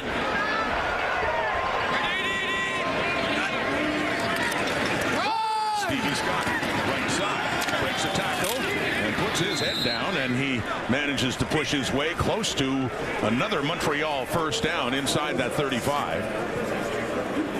It'll be inches short, about a foot away on the second down. I've been impressed with the way that James Morgan has thrown the ball here. The Montreal Alouettes, first-year quarterback coming in. Timing is very different, right? When you start factoring in a waggle, all your angles are different with the wider field, different hash positions, and so on. Could have had a touchdown pass in that first half.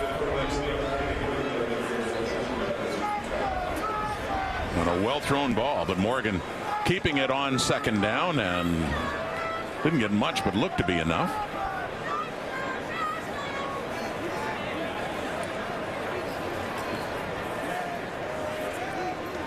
And the signal's been given now. It is a first down for Montreal.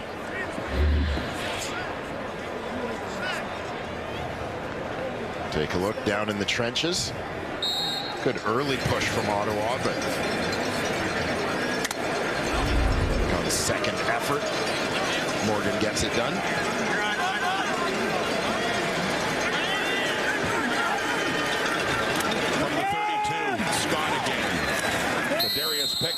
one of the newcomers, free agent signing for the RedBlacks, coming in and wrapping him up. Flags coming out again. Yeah, and the chippiness and pushing and shoving at the end of that play. Looked like there may have been a headshot or two delivered.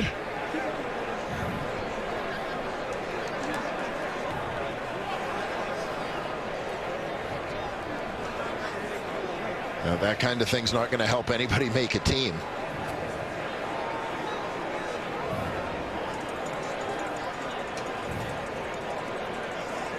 The referee is Tim Croker as they talk this one over, and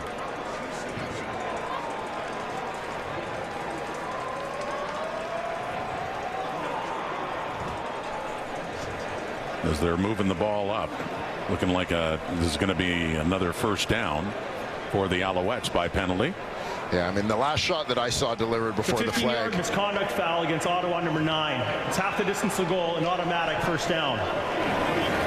Damon Webb is the one that gets flagged, and a 15-yarder too, hurting the RedBlacks that much more as the ball gets spotted down inside the 14 for the Alouettes. No team has scored a touchdown in this game tonight, and this is going to be the best chance here for Montreal and to take the lead.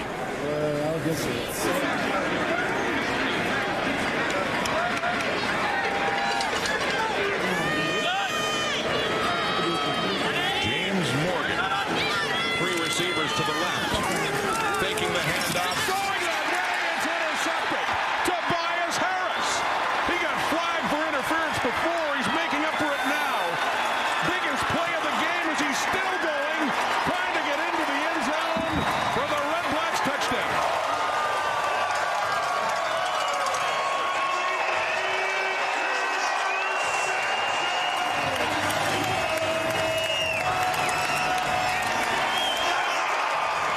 Unfortunately for James Morgan, whom I had just said had been throwing the ball so well, this is just a bad throw. You're going to get motion coming from the backside with Lindsay. He's going to slip out to the flat. But Morgan overthrows him to the waiting arms of Tobias Harris. And of all guys to intercept the ball, this is a guy who's seen most of his action in the CFL to this point as a return man. He's right at home going the other way with it. They finally get to cut a wood cookie there, but yeah, Harris in his second year at Old Dominion, you're right. After the injury early in the season to Devontae Dedmon and then Brandon Dandridge got hurt, Harris was a return guy. So in the secondary for this one tonight, and used to running longer distances. That was 101 yards on the return for the touchdown, and the RedBlacks needed a spark. To be sure about that, they got one from 41 in the first touchdown in this game, and the one and only belonging to the defense in that pick six. They scored the point after.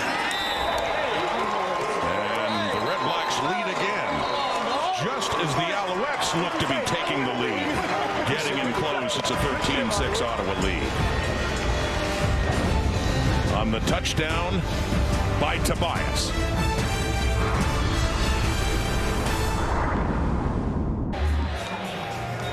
Well, the thing I didn't detect in the first look at that interception was the impact of Javon Santos-Knox. It wasn't an overthrow by James Morgan, but a ball that gets deflected by the linebacker coming around the edge. That one's off his left hand. That knocks it upfield. Essentially, they're setting up a wall there, basically blocking for Lindsay in the flat. Angle of that ball has changed, goes directly to Harris, who was being blocked at the time. He turns it into 6 going the other way. So the Alouettes, who had moved the ball so well, right up until that interception by Harris for the touchdown, immediately get the offense back on the field. The return there by the rookie Herzog. So back he comes, and you had talked about this, Dwayne. A mistake there, although as you saw it deflected slightly at the line, but Morgan hasn't played badly. In fact, as I say, there was a pass earlier that should have been away from the touchdown. Hell yeah! We needed that for one. No, as a first-year quarterback, seeing this action so early in his career, I've been reasonably impressed with what Morgan has done for the Owls so far. He's right back out there now and handing off to Herzog. Rookie Michael Herzog, one of the Alouettes draft picks RedBlacks in 2024. Hillside College in Michigan. And the Windsor native with a good carry there to set up a second and inches. And you see a little bit of the burst, the explosiveness. Michael Herzog. His older brother Zach spent a little bit of time in the league with both Saskatchewan and Hamilton. Defensive back.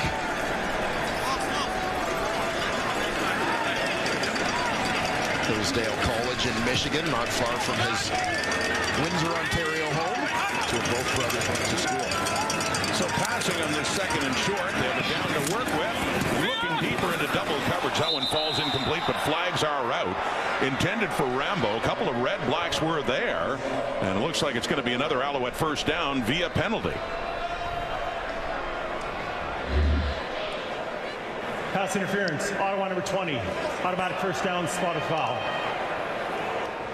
Here you'll see the tail end of Rambo's route. Alonzo Adai had him tied up a little bit as they both went up for the ball.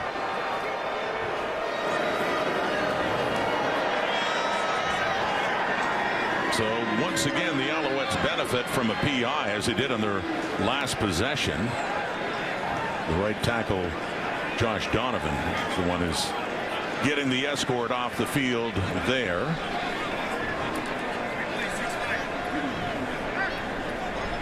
But the new faces on that offensive line as well in this one tonight. The left guard Donald Ventrelli as well.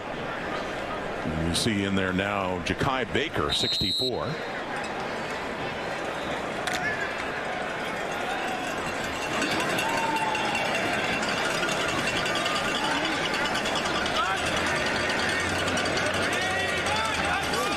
From the 42.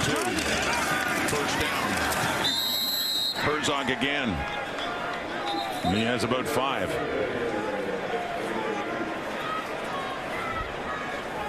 Well, Alouettes finding some balance in terms of their offense, getting Herzog going a little bit here. Nice opportunity for the un-Canadian to get some touches as well.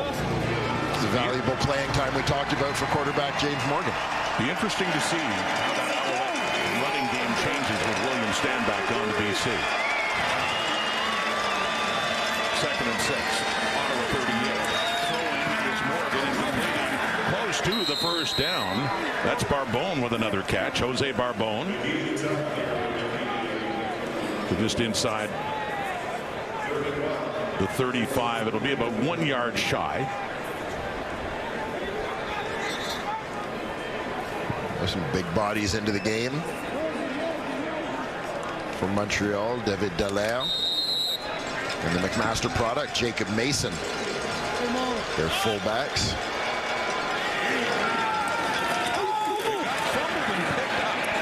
It looked like it hit the turf and immediately picked up by Morgan.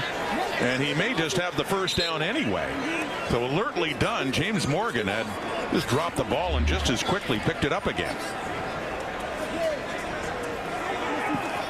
Well, there you see, he doesn't get it cleanly, but fortunately able to recover quickly.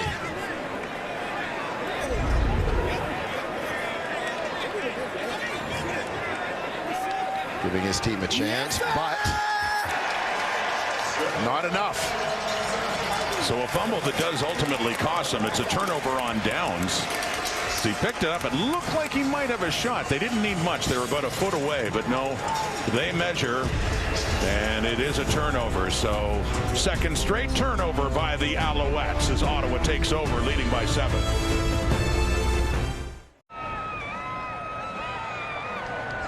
And the number 1 QB, Drew Brown, is still in the game, Farhan. Yeah, that was always the plan for this one, that he'd play 3 quarters, and it's his second opportunity to work in a game situation with Tommy Condell as the two men work together for the first time, but they do have a common thread that runs through them, and that is Zach Caleros. The Winnipeg Star quarterback has a tremendous affinity for Condell, who he worked with back in Hamilton, and he also thinks the world of his former understudy in Drew Brown. And when I talked to Condell about it, he said, you know, he did talk to both of us about the other, and as a result, I kind of feel like I knew him a little bit before we started working together. That said, I needed to know if he could handle hard coaching, if he could prepare like a champion, and if he could be accountable. If you heard his halftime interview, he's certainly accountable. And as for Brown and his take on it, he said, look, when you get coached hard, just know that Condell loves the game the same way you love it, and you guys both see the game similarly. So I think they believe they've got a really good basis and foundation. And while Brown's not happy with how they're playing tonight, he does like what they've done to this point in the preseason and thinks going into the season, they're in a good place. He knows it won't be easy. There's going to be some ups and downs, but he believes he can handle everything Condell throws at him. Yeah, Farhan, your interview with him at the half was telling that way. Very blunt, not at all happy with where they are. You see Jeremiah Masoli back up there in the booth and behind Tommy Condell. Had a brief chat with Jeremiah up here before the game. Always great to see him, and look forward to his return to health. Early movement by the Alouettes and Moultrie, TD Moultrie there, and the flag comes out as Brown got rid of that football with Moultrie coming in.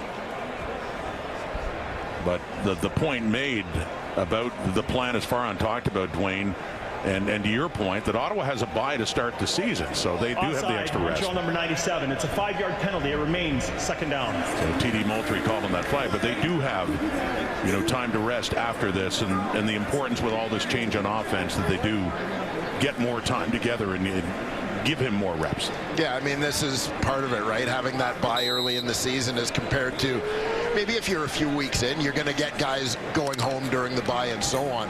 A bye at this stage, most of your guys are sticking around and getting settled here in town.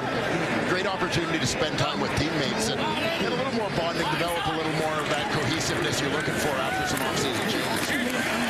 It is Hill again, Kylan Hill, the ball carrier.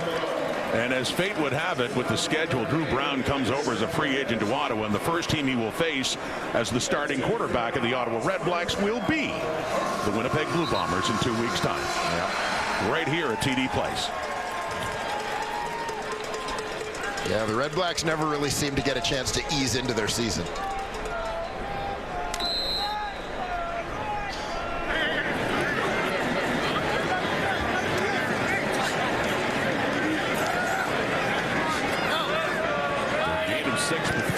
First and 10, now the 48. Flags out again. And the screen. And that's McDaniel. And gets it down close to the Montreal 45. Easily enough for a first down. Wait for the flag.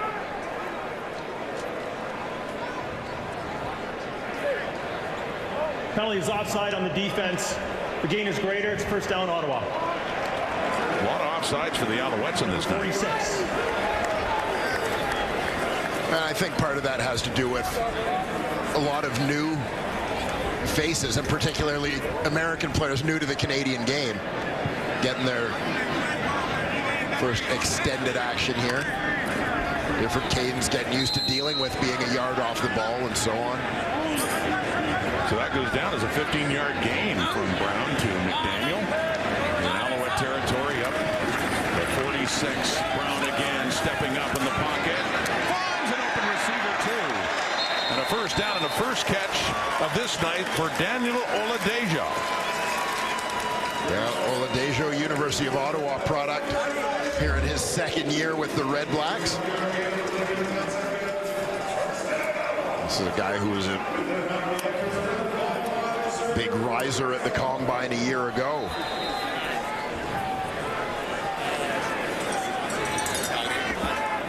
A gain of 30 for Drew Brown and the RedBlacks. They lead by a touchdown. That one scored by their defense. A pick six by Tobias Harris. Over there to the field. So the offense trying to get on the act and get in that end zone. Brown has him on the move. He has time too on a three-man rush, and there's a flag out too. Looks like a holding call coming up here against Ottawa, as Brown had lots of time and had trouble finding a receiver. And a little bit of that time afforded to him by an extra grab. Ottawa number 52. It's 10-yard penalty. Remains first down. We got the right tackle, Zach Pelias. Yeah, and really just a situation where Brown's moving around in the backfield over time. First of all, as a lineman, you can only block a guy for so long. without grabbing him, but as well, you're playing with your back to the ball. The defender can see where the quarterback is moving. You're trying to play with a certain angle relative to where the quarterback is, but you can't see where he's going. So a 1st and 20. Push back to the 27 now. Right again with time. And it looked like he had a receiver open as well, but that one just couldn't hang on. That's John Vay Johnson, the intended target. Johnson comes open as he crosses the middle. Well-timed throw. He goes up to get it. Just couldn't secure it. In his second year out of Toledo, he was actually on Montreal's practice roster back in 2022. And a little bit of time with Hamilton last year and last week in Hamilton. Had 5 catches for 54 yards and a touchdown in the RedBlacks victory. Brock Gowanlock, his 3rd year out of Manitoba, heading off to the sideline for the Alouettes. On a 2nd and 20 coming up here now.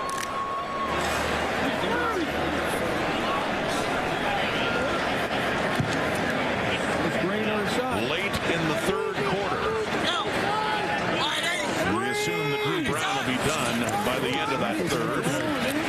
Looking for the end zone, trying to get closer. That one is caught. Complete. Oladejo again, but it's a 3rd down coming up.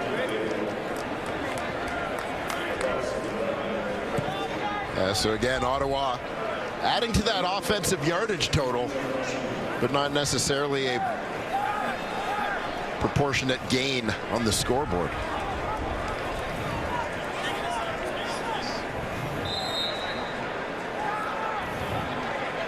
Lewis Ward 2 for 4. Made his first 2, and then in the 2nd quarter pushed one wide to the right, and then just at the end of the half with seconds to go, put it off the left upright. Trying to make it a 10-point game. That one is just threaded right down the middle. 26-yarder for the veteran Lewis Ward, and a 2-score game. The RedBlacks in front. Grey Cup champions, but still made some changes. Significant names coming in and certainly going out, led by William Stanback and Austin Mack. Yeah, a lot of offense to replace with those 2 going, but obviously Tevin Jones, who had a breakout year last year in Saskatchewan, a big add in the receiving core. Remade defensive line when you look at Adeyemi Berglund and Wigan coming over from Calgary. A couple of terrific Canadians, and Dylan Wynn, the veteran, moving over from Montreal. They're from Hamilton, rather. Stevie Scott, the running back. Morgan still in at quarterback. And Scott has the ball up across the 40 after that field goal by Lewis Ward. So now a 16-6 lead for the RedBlacks, and that was the final play of the 3rd quarter. A quarter that saw the RedBlacks get a touchdown, but it came on defense after an interception thrown by Morgan. Taken 101 yards by Tobias Harris. 4th quarter coming up. Preseason CFL.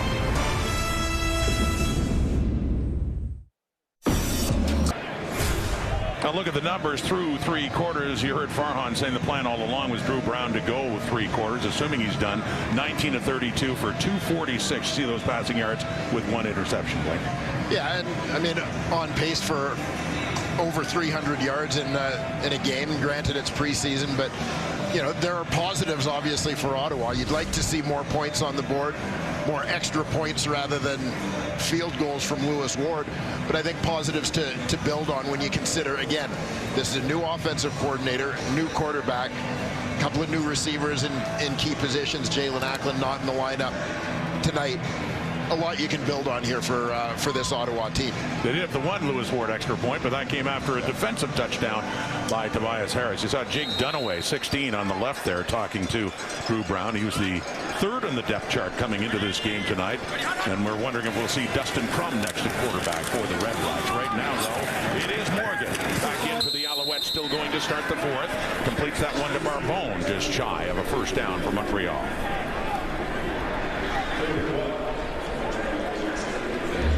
Jose Barbone.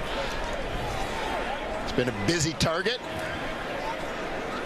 A favorite of James Morgan here in this ball game. Another of the 1st-year American receivers competing to add some depth.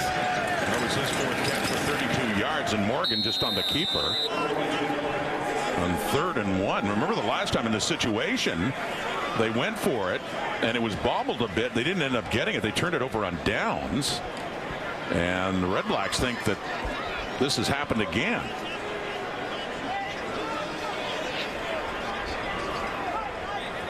Well, he needed about a yard.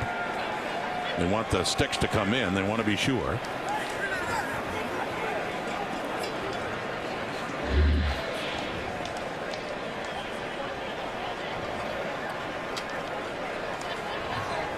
A look down the line.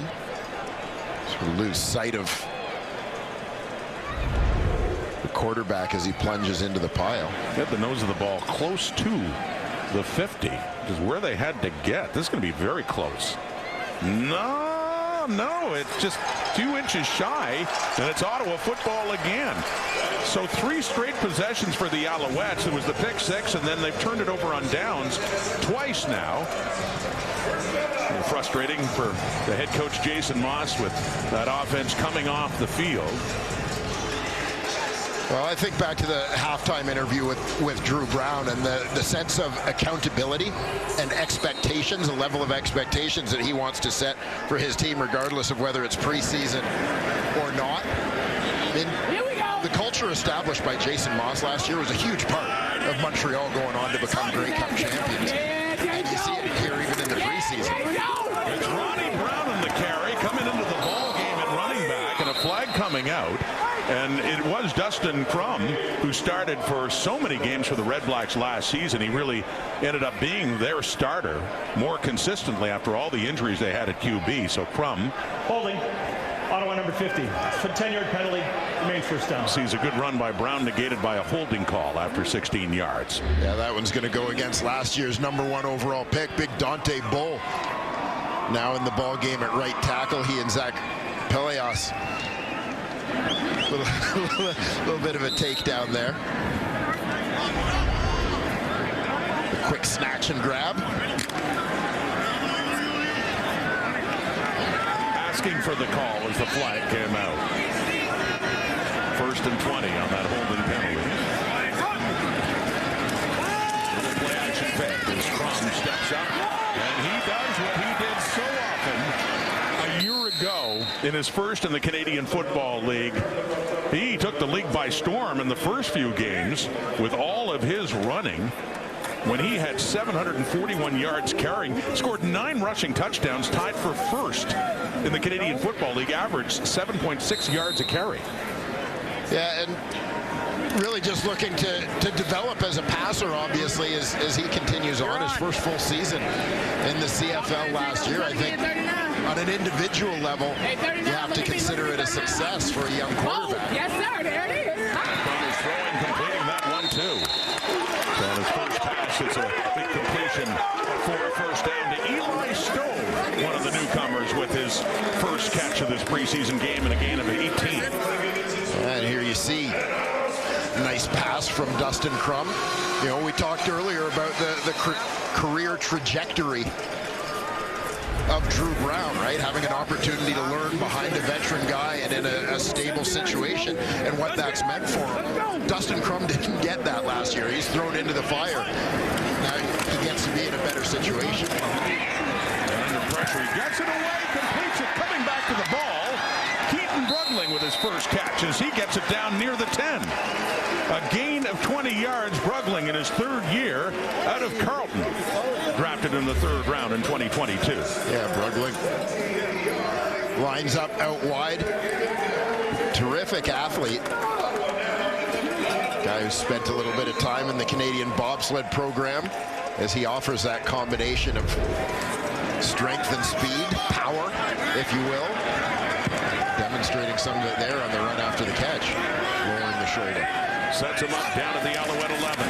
Still looking for an offensive touchdown. Crum handing off. And Ronnie Brown can't find much there against the Alouettes up front.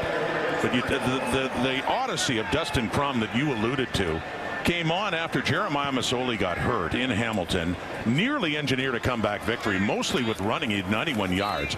The next week here, we did that game against Winnipeg. When they came back, went to overtime, he scored the winner in overtime, running the football, and then engineered another victory coming from behind against Calgary a week later at McMahon Stadium.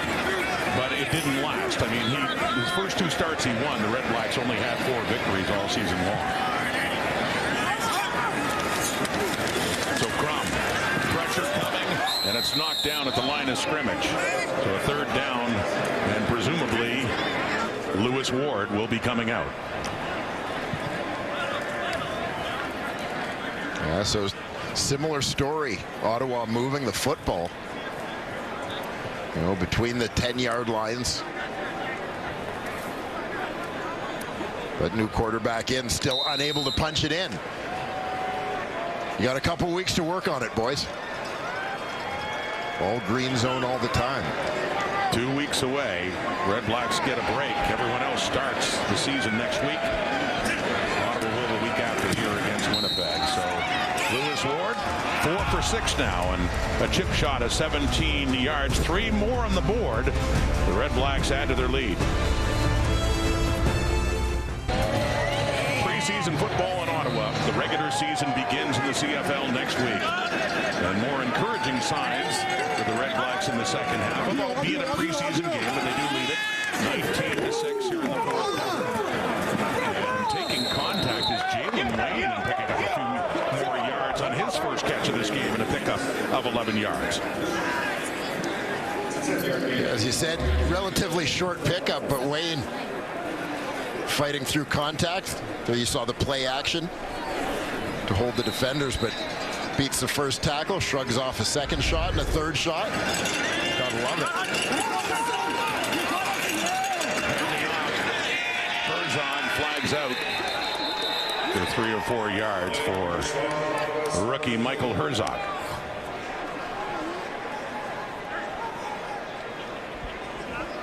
Offside, Montreal number 73. It's a 5-yard penalty. Remains first down.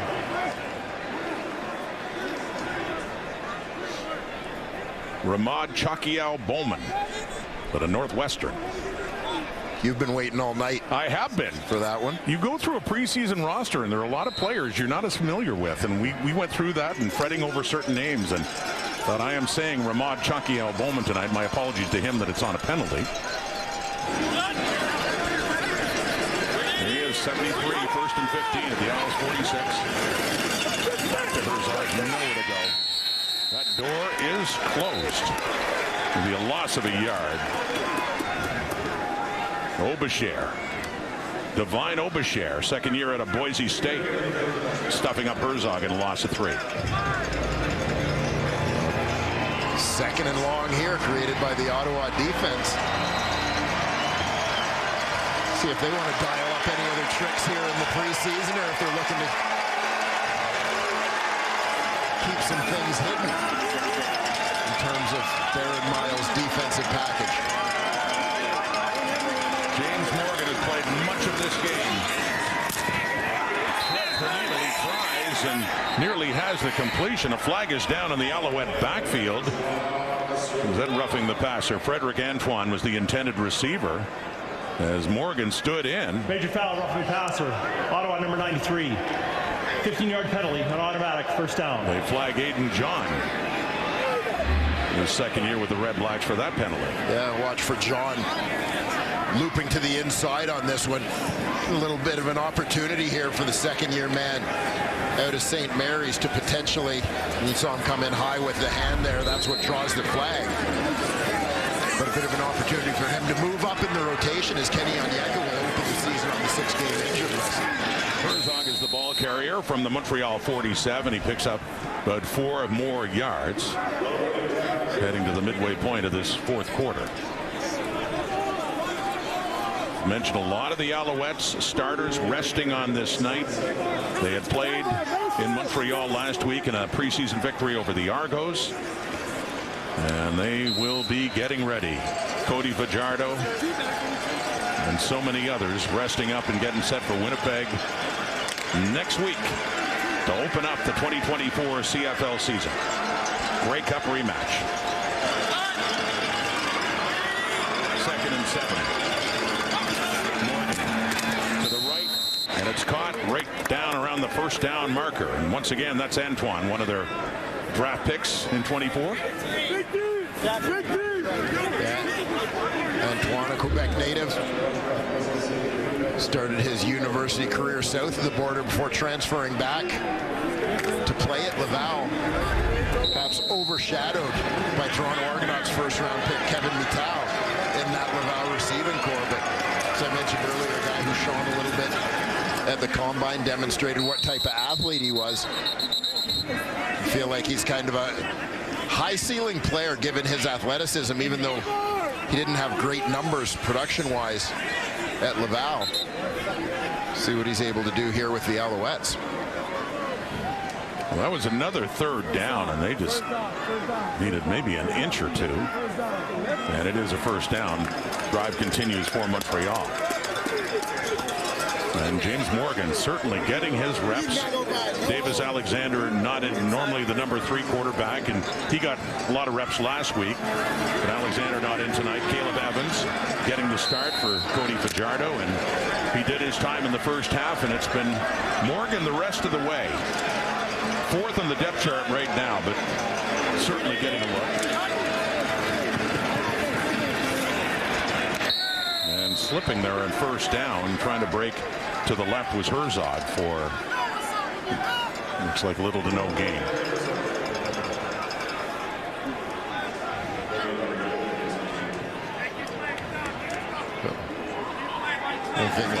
One of the things that's interesting when you look at this Alouettes offensive line, a number of American players playing in this game as some of their starters, Christian Matt, Pierre-Olivier Lestage, the regular starting guards, 2 Canadians at home.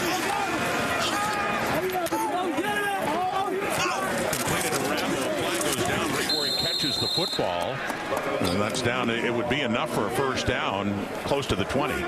You're seeing some American players at guard, where typically you're more often going to see those guys at tackle or competing for tackle spots at starters. But here seeing them in the interior and playing at spots where the starting jobs are obviously locked up by those veterans for the Owls. Pass interference, Ottawa number 39. The penalty's declined as the gain is greater. It's a 1st down.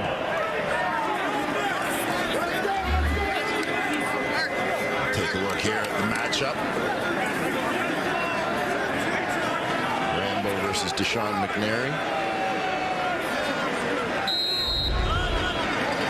Deshaun McNary was with the Alouettes last year down in a few games. And another catch for Wayne, getting in on the act here in the 4th quarter. His 2nd catch. Jalen Wayne, first year to South Alabama. And yes, the last name Wayne, by the way, remember the great Reggie Wayne? Yes, sir. With the Indianapolis Colts. That's his cousin. Jalen Wayne. He wasn't a bad receiver. Had a pretty good run. A favorite of Peyton Manning's, Reggie Wayne. Of course, he had Marvin Harrison, too, back in those great Colts teams. So there's Rambo with another catch. Solid performance for him. Yeah, I think adding to what's been a good training camp for him. This grab tougher than it may have initially looked. Get another peek at this one. Going down and getting it right along the sidelines. First and goal from the 3. Throwing. Oh, nearly hung on by Rambo. That was broken up nicely by the RedBlacks. And that is the ex-Alouette Deshaun McNary. That looked like he had some words for the Alouettes bench after coming up with that play. Wrestling match for the football.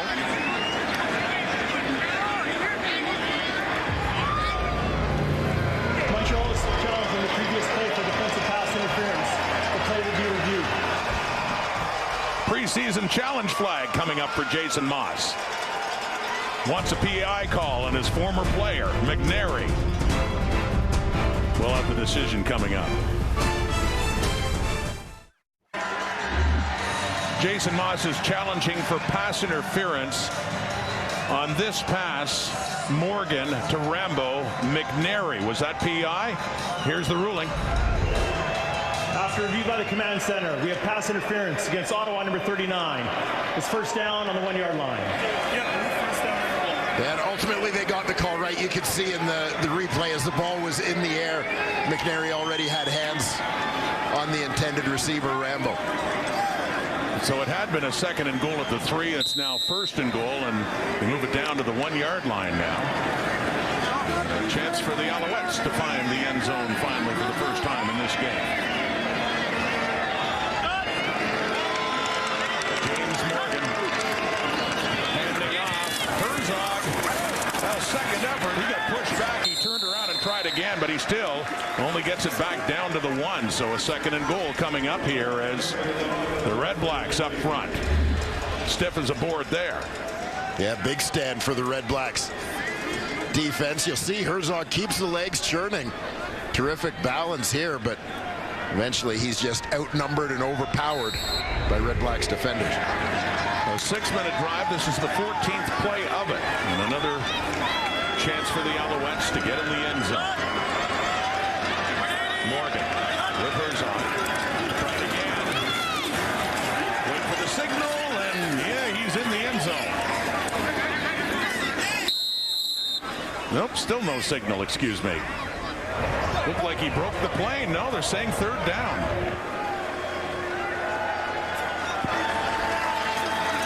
Well, that had to be pretty close. I mean, he just has to break the field side edge of the goal line as opposed to the getting all the way across the back edge of the goal line.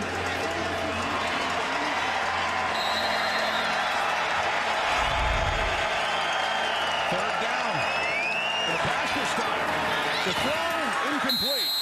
They turn it over on downs again. They were that close, but Ottawa will take over again.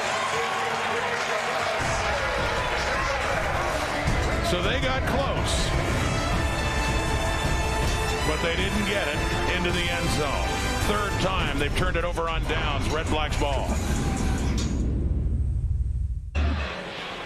During the break, Jason Maas threw another challenge flag looking for PI on McNary again on Rambo. Is it a turnover on downs? After ruling by the command center, it's pass interference. Ottawa number 39. First down on the 1-yard line. Wow, Jason Maas is getting his money's worth late in this game on challenge flags, both times against his former player, Deshaun McNary. Yeah, that couldn't help wondering a little bit. You know, seeing McNary's reaction when he made the play on the first pass intended for Rambo. You know, and he kind of chirped at the Montreal bench. There were definitely some words exchanged there. And Jason Maas threw the challenge flag. It was almost felt a little bit like, I'm not going to let you chirp at my team. Well, this time, Morgan trying a keeper and finally does get that ball across the plane. So Morgan doing it himself after a renewed set of downs because of another pass interference. It is touchdown Montreal. James Morgan picking it up. And all this playing time he's been getting in this CFL preseason game. Yeah, the Ottawa faithful not happy with the call that gives the Alouettes another opportunity to punch it in. Great effort there from the young Alouette quarterback. Fight his way in. They're going to get a stop. Both calls on review, absolutely. Sure. The correct call. Both interference and good challenges by Jason Maas. So 16 plays that drive. Made by the Bears, 70 yards. And that took half of a quarter. 7:13 on the clock. And we're down to the 3-minute warning already here in the 4th quarter now as the Alouettes finally do get into the Ottawa end zone. Still trailing.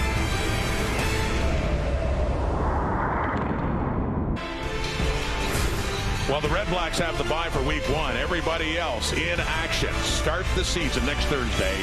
Alouettes, Bombers, they meet again, followed by the Ticats, Stamps, Calgary on Friday. Saturday, the Rough Riders and Elks in Edmonton, and capped off Sunday in Toronto. BC Lions up against the Argonauts. Looking forward to getting things underway here in 2024. Yes, sir. Preseason ending tonight, and then, as said, they start playing for keeps. The CFL 24.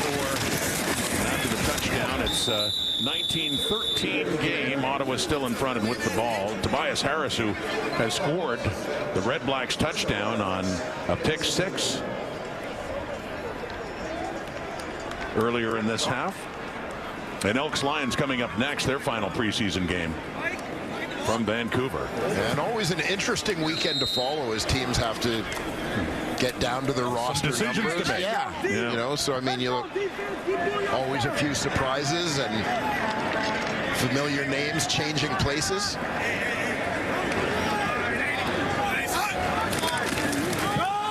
Dustin Crum, quarterback, and he hands off.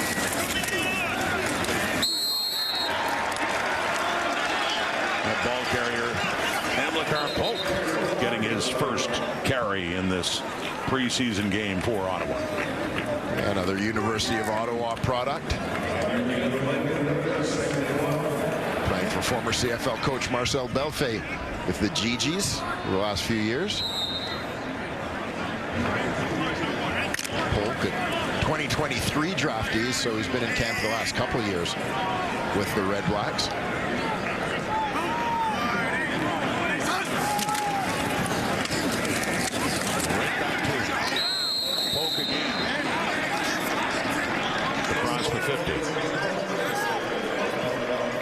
Getting the first down for Ottawa.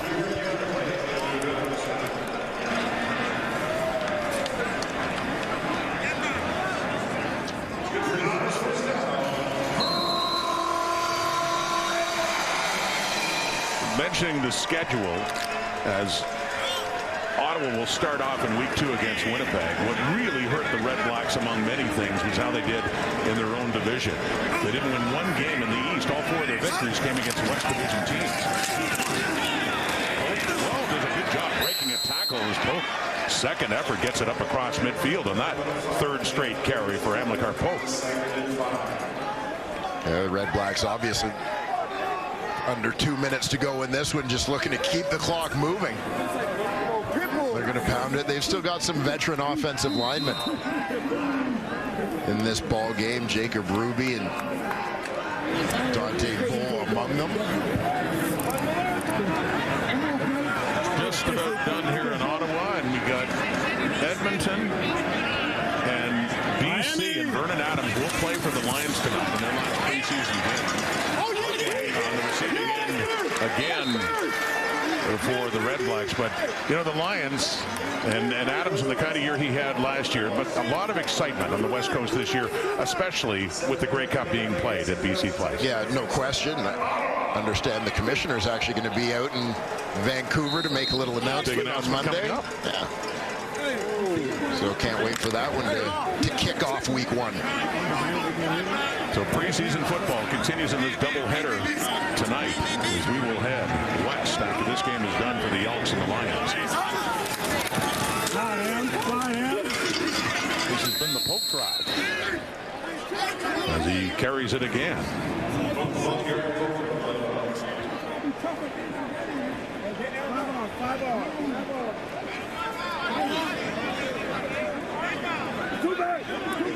Mentioning that rivalry, though, I mean, the RedBlacks in one game, they had a 2-score lead late when it was their old quarterback, Caleb Evans, who engineered a drive, filling in for Cody Fajardo, Montreal victory. But as mentioned, that really hurt Ottawa. Bob Dyce had talked about that. They got to do better, especially in their own division. Yeah, no question. And an East that feels a little bit wide open this year. You know, the Toronto Argonauts had such a tremendous regular season last year. But some changes there. Timeout, Montreal. Obviously starting the regular season without their #1 quarterback, but I mean, defensive coordinator Corey Mace, who I think contributed a lot to their success, moves on to become the head coach of the Saskatchewan Roughriders. And the Alouettes for Jason Moss, I mean, they went on a tear in the latter part of the season, winning 8 straight games. I mean, 5 regular season games, 3 playoff games, including the Grey Cup. But and you had talked about this, they went 11-7. And those, they were perfect against teams below them in the standings, and they were 0-7 against the 3 teams that were above them in the standings, the Argos and the BC Lions and Winnipeg. Yeah. And boy, they did what they had to do at the end of the year, beating 2 of those 3 teams. They sure did. So mentioning these 2 teams, though, in that rivalry with the Alouettes sweeping it last year, it's week 3. The second game for Bob Dice's RedBlacks will be in Montreal. So, yeah, I know we're talking about a lot of different players tonight in a preseason game, but this game had a bit of a chippy side, and this rivalry is just going to get more intense. Oh, yeah, there's no doubt, preseason or otherwise. These cities just a couple of hours apart. A couple teams very used to seeing each other 4 or 5 times a year. Oh, yeah. Leone the punt. Herzog is back in the end zone for the Alouettes. Leone, is he doing that again? Oh, my goodness. Drops that down. It sits right at the 1. Flags for no yards coming out, though, but still. You got to appreciate it when Leone does something like that. We saw it earlier when he had one roll out right at the 2. I mean, you sit here and watch a kick like that and go... Ottawa number 39. It's a 15-yard penalty. First down. He couldn't duplicate that kick again if he tried, but he's been doing it for 8 years, so I'm not betting against him. Let's go, dude. Just magnificent placement, just the right bounce. Not much you could do there except hope for no yards, which the Alouettes did get. Richie Leone started his CFL career in BC, but he's been with Ottawa for many years now, the University of Houston. I mean, you couldn't throw a ball much more accurately than he punts it. James Morgan embracing the chance he's been getting tonight to quarterback that Alouettes offense. It's an official's timeout. Game was stopped and an official's timeout. Hey, tell him. 38 seconds. Tell him, back up. 38 seconds.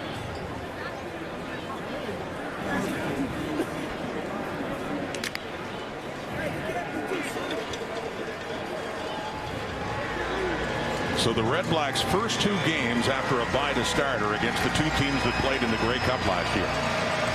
First Winnipeg here, and then in Montreal.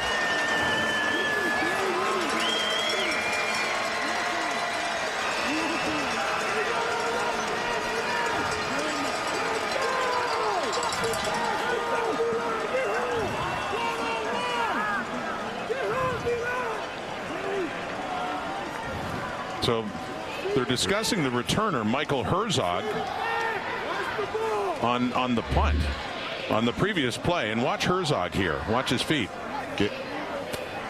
See, that left foot is out of bounds. After automatic review by the command center, as the play was under 3 minutes, we have legal participation against the returner against Montreal. Those penalties will be balanced. We still have the no yards against Ottawa. The penalties balance at the 3-yard line, up 5 yards, first down Montreal. That's what I was going to say, Tim. Stealing my thunder. Referee Tim Croker. He did the analysis for you there, you're saying?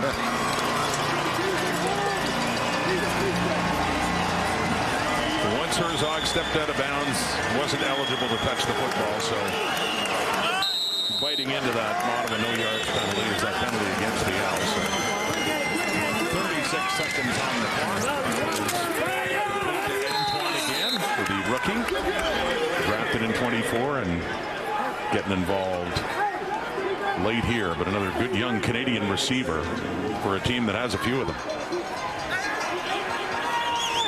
Definitely adding some depth and fitting the mold in terms of athleticism of K.R. Julian and Tyson Philpott. That goes back to Wayne, Jalen Wayne on the catch. Just a couple of plays to go in this preseason.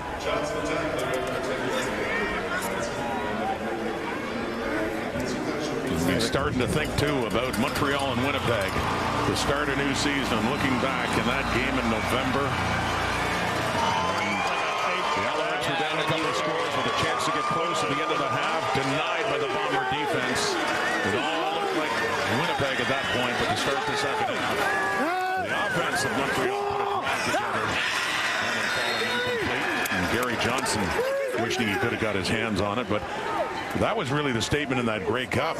And we worked that Eastern Final when it was the Alouettes defense that did not everything, but a lot in that game. But it was the Montreal offense in that Grey Cup against Winnipeg. When they had to step up, they did. Yeah, absolutely. I mean, you got the sense watching them down the stretch that they had potential to be that team of destiny, where everything just came together at the right time, and they went on a run, and they proved to be exactly that. Yeah.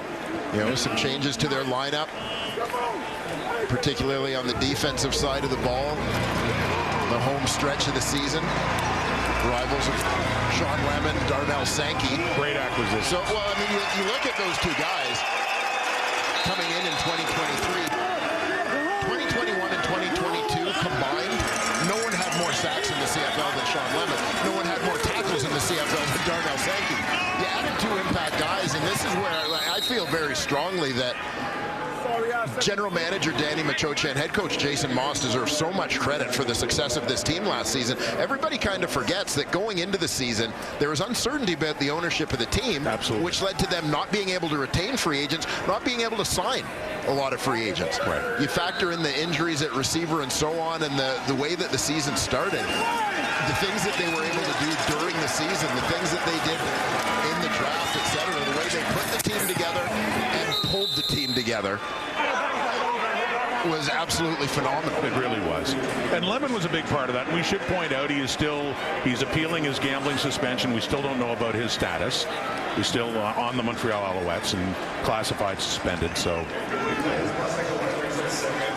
but he made quite a difference, as did Sankey on that team and that defense last year. And no, it's a lot different in June. It's not a Grey Cup. It's a regular season game to start. But still will be, I'm sure, lots of intrigue to see the Alouettes and Bombers meet again to get a new CFL season started next Thursday night in Winnipeg. The final play of the preseason for Montreal and Ottawa. And a deep look here, down into a crowd that gets knocked away, and that's it. Ottawa wins the game. Ottawa gets Winnipeg in a couple of weeks as the RedBlacks are hoping for something different this year. Montreal, Dwayne, looking for more of the same the way 23 ended. Yeah, that's it. Alouettes checking out some young guys tonight. Look to see who fits the mold of Grey Cup champions, right? Who can make a Grey Cup championship team better? And for the Ottawa RedBlacks, looking to get into that playoff mix, did some positive things tonight. They continue to build. Will those changes by the RedBlacks, including Drew Brown at quarterback, be enough to make things different? Fortunes changed in the nation's capital. Game one of the doubleheader's done as we send it back to Mark Rowe in the pen. Thank you, Rod and Dwayne. It is the Ottawa RedBlacks winning 19-13 alongside Enoch Mwamba and Jim Barker. And the story going into this game is the story that Ottawa faces all year, and that's Drew Brown, whether or not he can be the next great starting quarterback in the CFL. What did you learn from this performance today, Jim? Well, at halftime, he showed a little bit of who he is, and he was angry with how they played as an offense and stayed in through 3.5 quarters. I give him a lot of credit for that. When you're a team that has only won 14 games in 4 years, going 2-0 in the preseason is important. They say it doesn't matter. I say you have to learn how to win. So Drew Brown, again, his numbers, he was 20 of 33 for 250 yards. He had through one interception, no touchdowns. It was kind of pedestrian, But you know what? He didn't do things to lose the game, and that's the big thing is they figured out a way to win the game, and I think that's an important thing for Drew Brown. You're totally right, Coach. It went 0-10 against the East last year. 0-10, not one win against the East. So winning 2 games against the East in the preseason in a meaningless game, you want to call it, I would rather have a win in a meaningless game rather than losses. And so you got to look at the momentum that they can build off of these 2 preseason games, and you're looking at Drew Brown, a guy who, in my opinion, I want to see him get more comfortable, get more confident in that backfield. But you're right, he's got that mentality and that mindset, and we saw that in that interview that we watched with Farhan. When the RedBlacks haven't made the playoffs, and it's the longest drought in the CFL going back to 2018, they need to build off of some sort of confidence.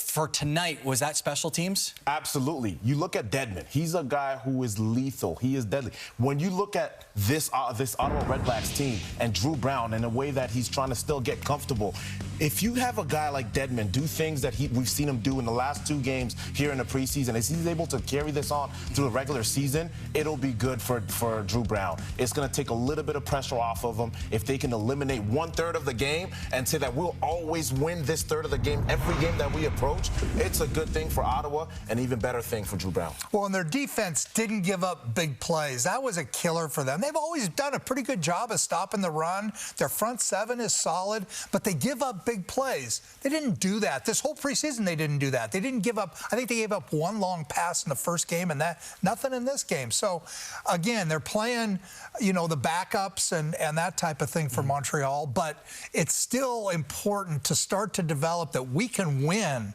against the East and against, in the CFL. So they have a week off now to prepare for the Bombers, and we're going to see what the RedBlacks are really all about in that ball game when Drew Brown gets to see his old friends from Winnipeg. I love the positivity. 2-0 in the preseason. As we go back to TD Place and join Farhan Lalji with Tobias Harris. Tobias, let's start with your return. Really broke the game open. And you used to playing special teams when you got into this league. Did your kick return instincts kick in when you had the ball? Honestly, I played kick return in college, but I'm a playmaker. So in college, I played a lot of DB. Came out of college with 18 career interceptions. So it's kind of just felt at home, honestly. What about this secondary? You guys were much maligned last year, but is it really important for you? You took some growing pains maybe last year that this is now the time? I personally think so. I think a lot of people returning. There's a lot of veteran experience. Learning from them guys and understanding things. Again, I came here last year and I played a lot of DB in practice, but I had a lot of growing pains, and seeing them and learning from them has made us a better secondary, in my opinion. Take me through what this team looks like coming out of training camp. You're going to get an extra week here to be off week 1 before the season starts. How good are you feeling right now? Man, I feel great. We feel great. We get that bye week to get off our legs from training camp, and we're a hungry team. I mean, you can tell everyone's bought in. Everyone, the addition of Pickett and Dom have really been great. Drew, all of them. It feels definitely like a family. It feels different this year. Something's different. Thanks for this. Good luck. Of course. Thank y'all. Interesting that Tobias Harris likes the bye week to begin the season. I don't know if every player... Did you like that? Did you ever have that? I definitely have, and I did not like it at all. Okay. No, as a coach, you don't like it. As a GM, you don't like it. You just want to get out and get started with everybody else, but the schedule is the schedule. And they have to face the Blue Bombers in their first game of the season, who, of course, will play in 6 days against the Montreal Alouettes. Meanwhile,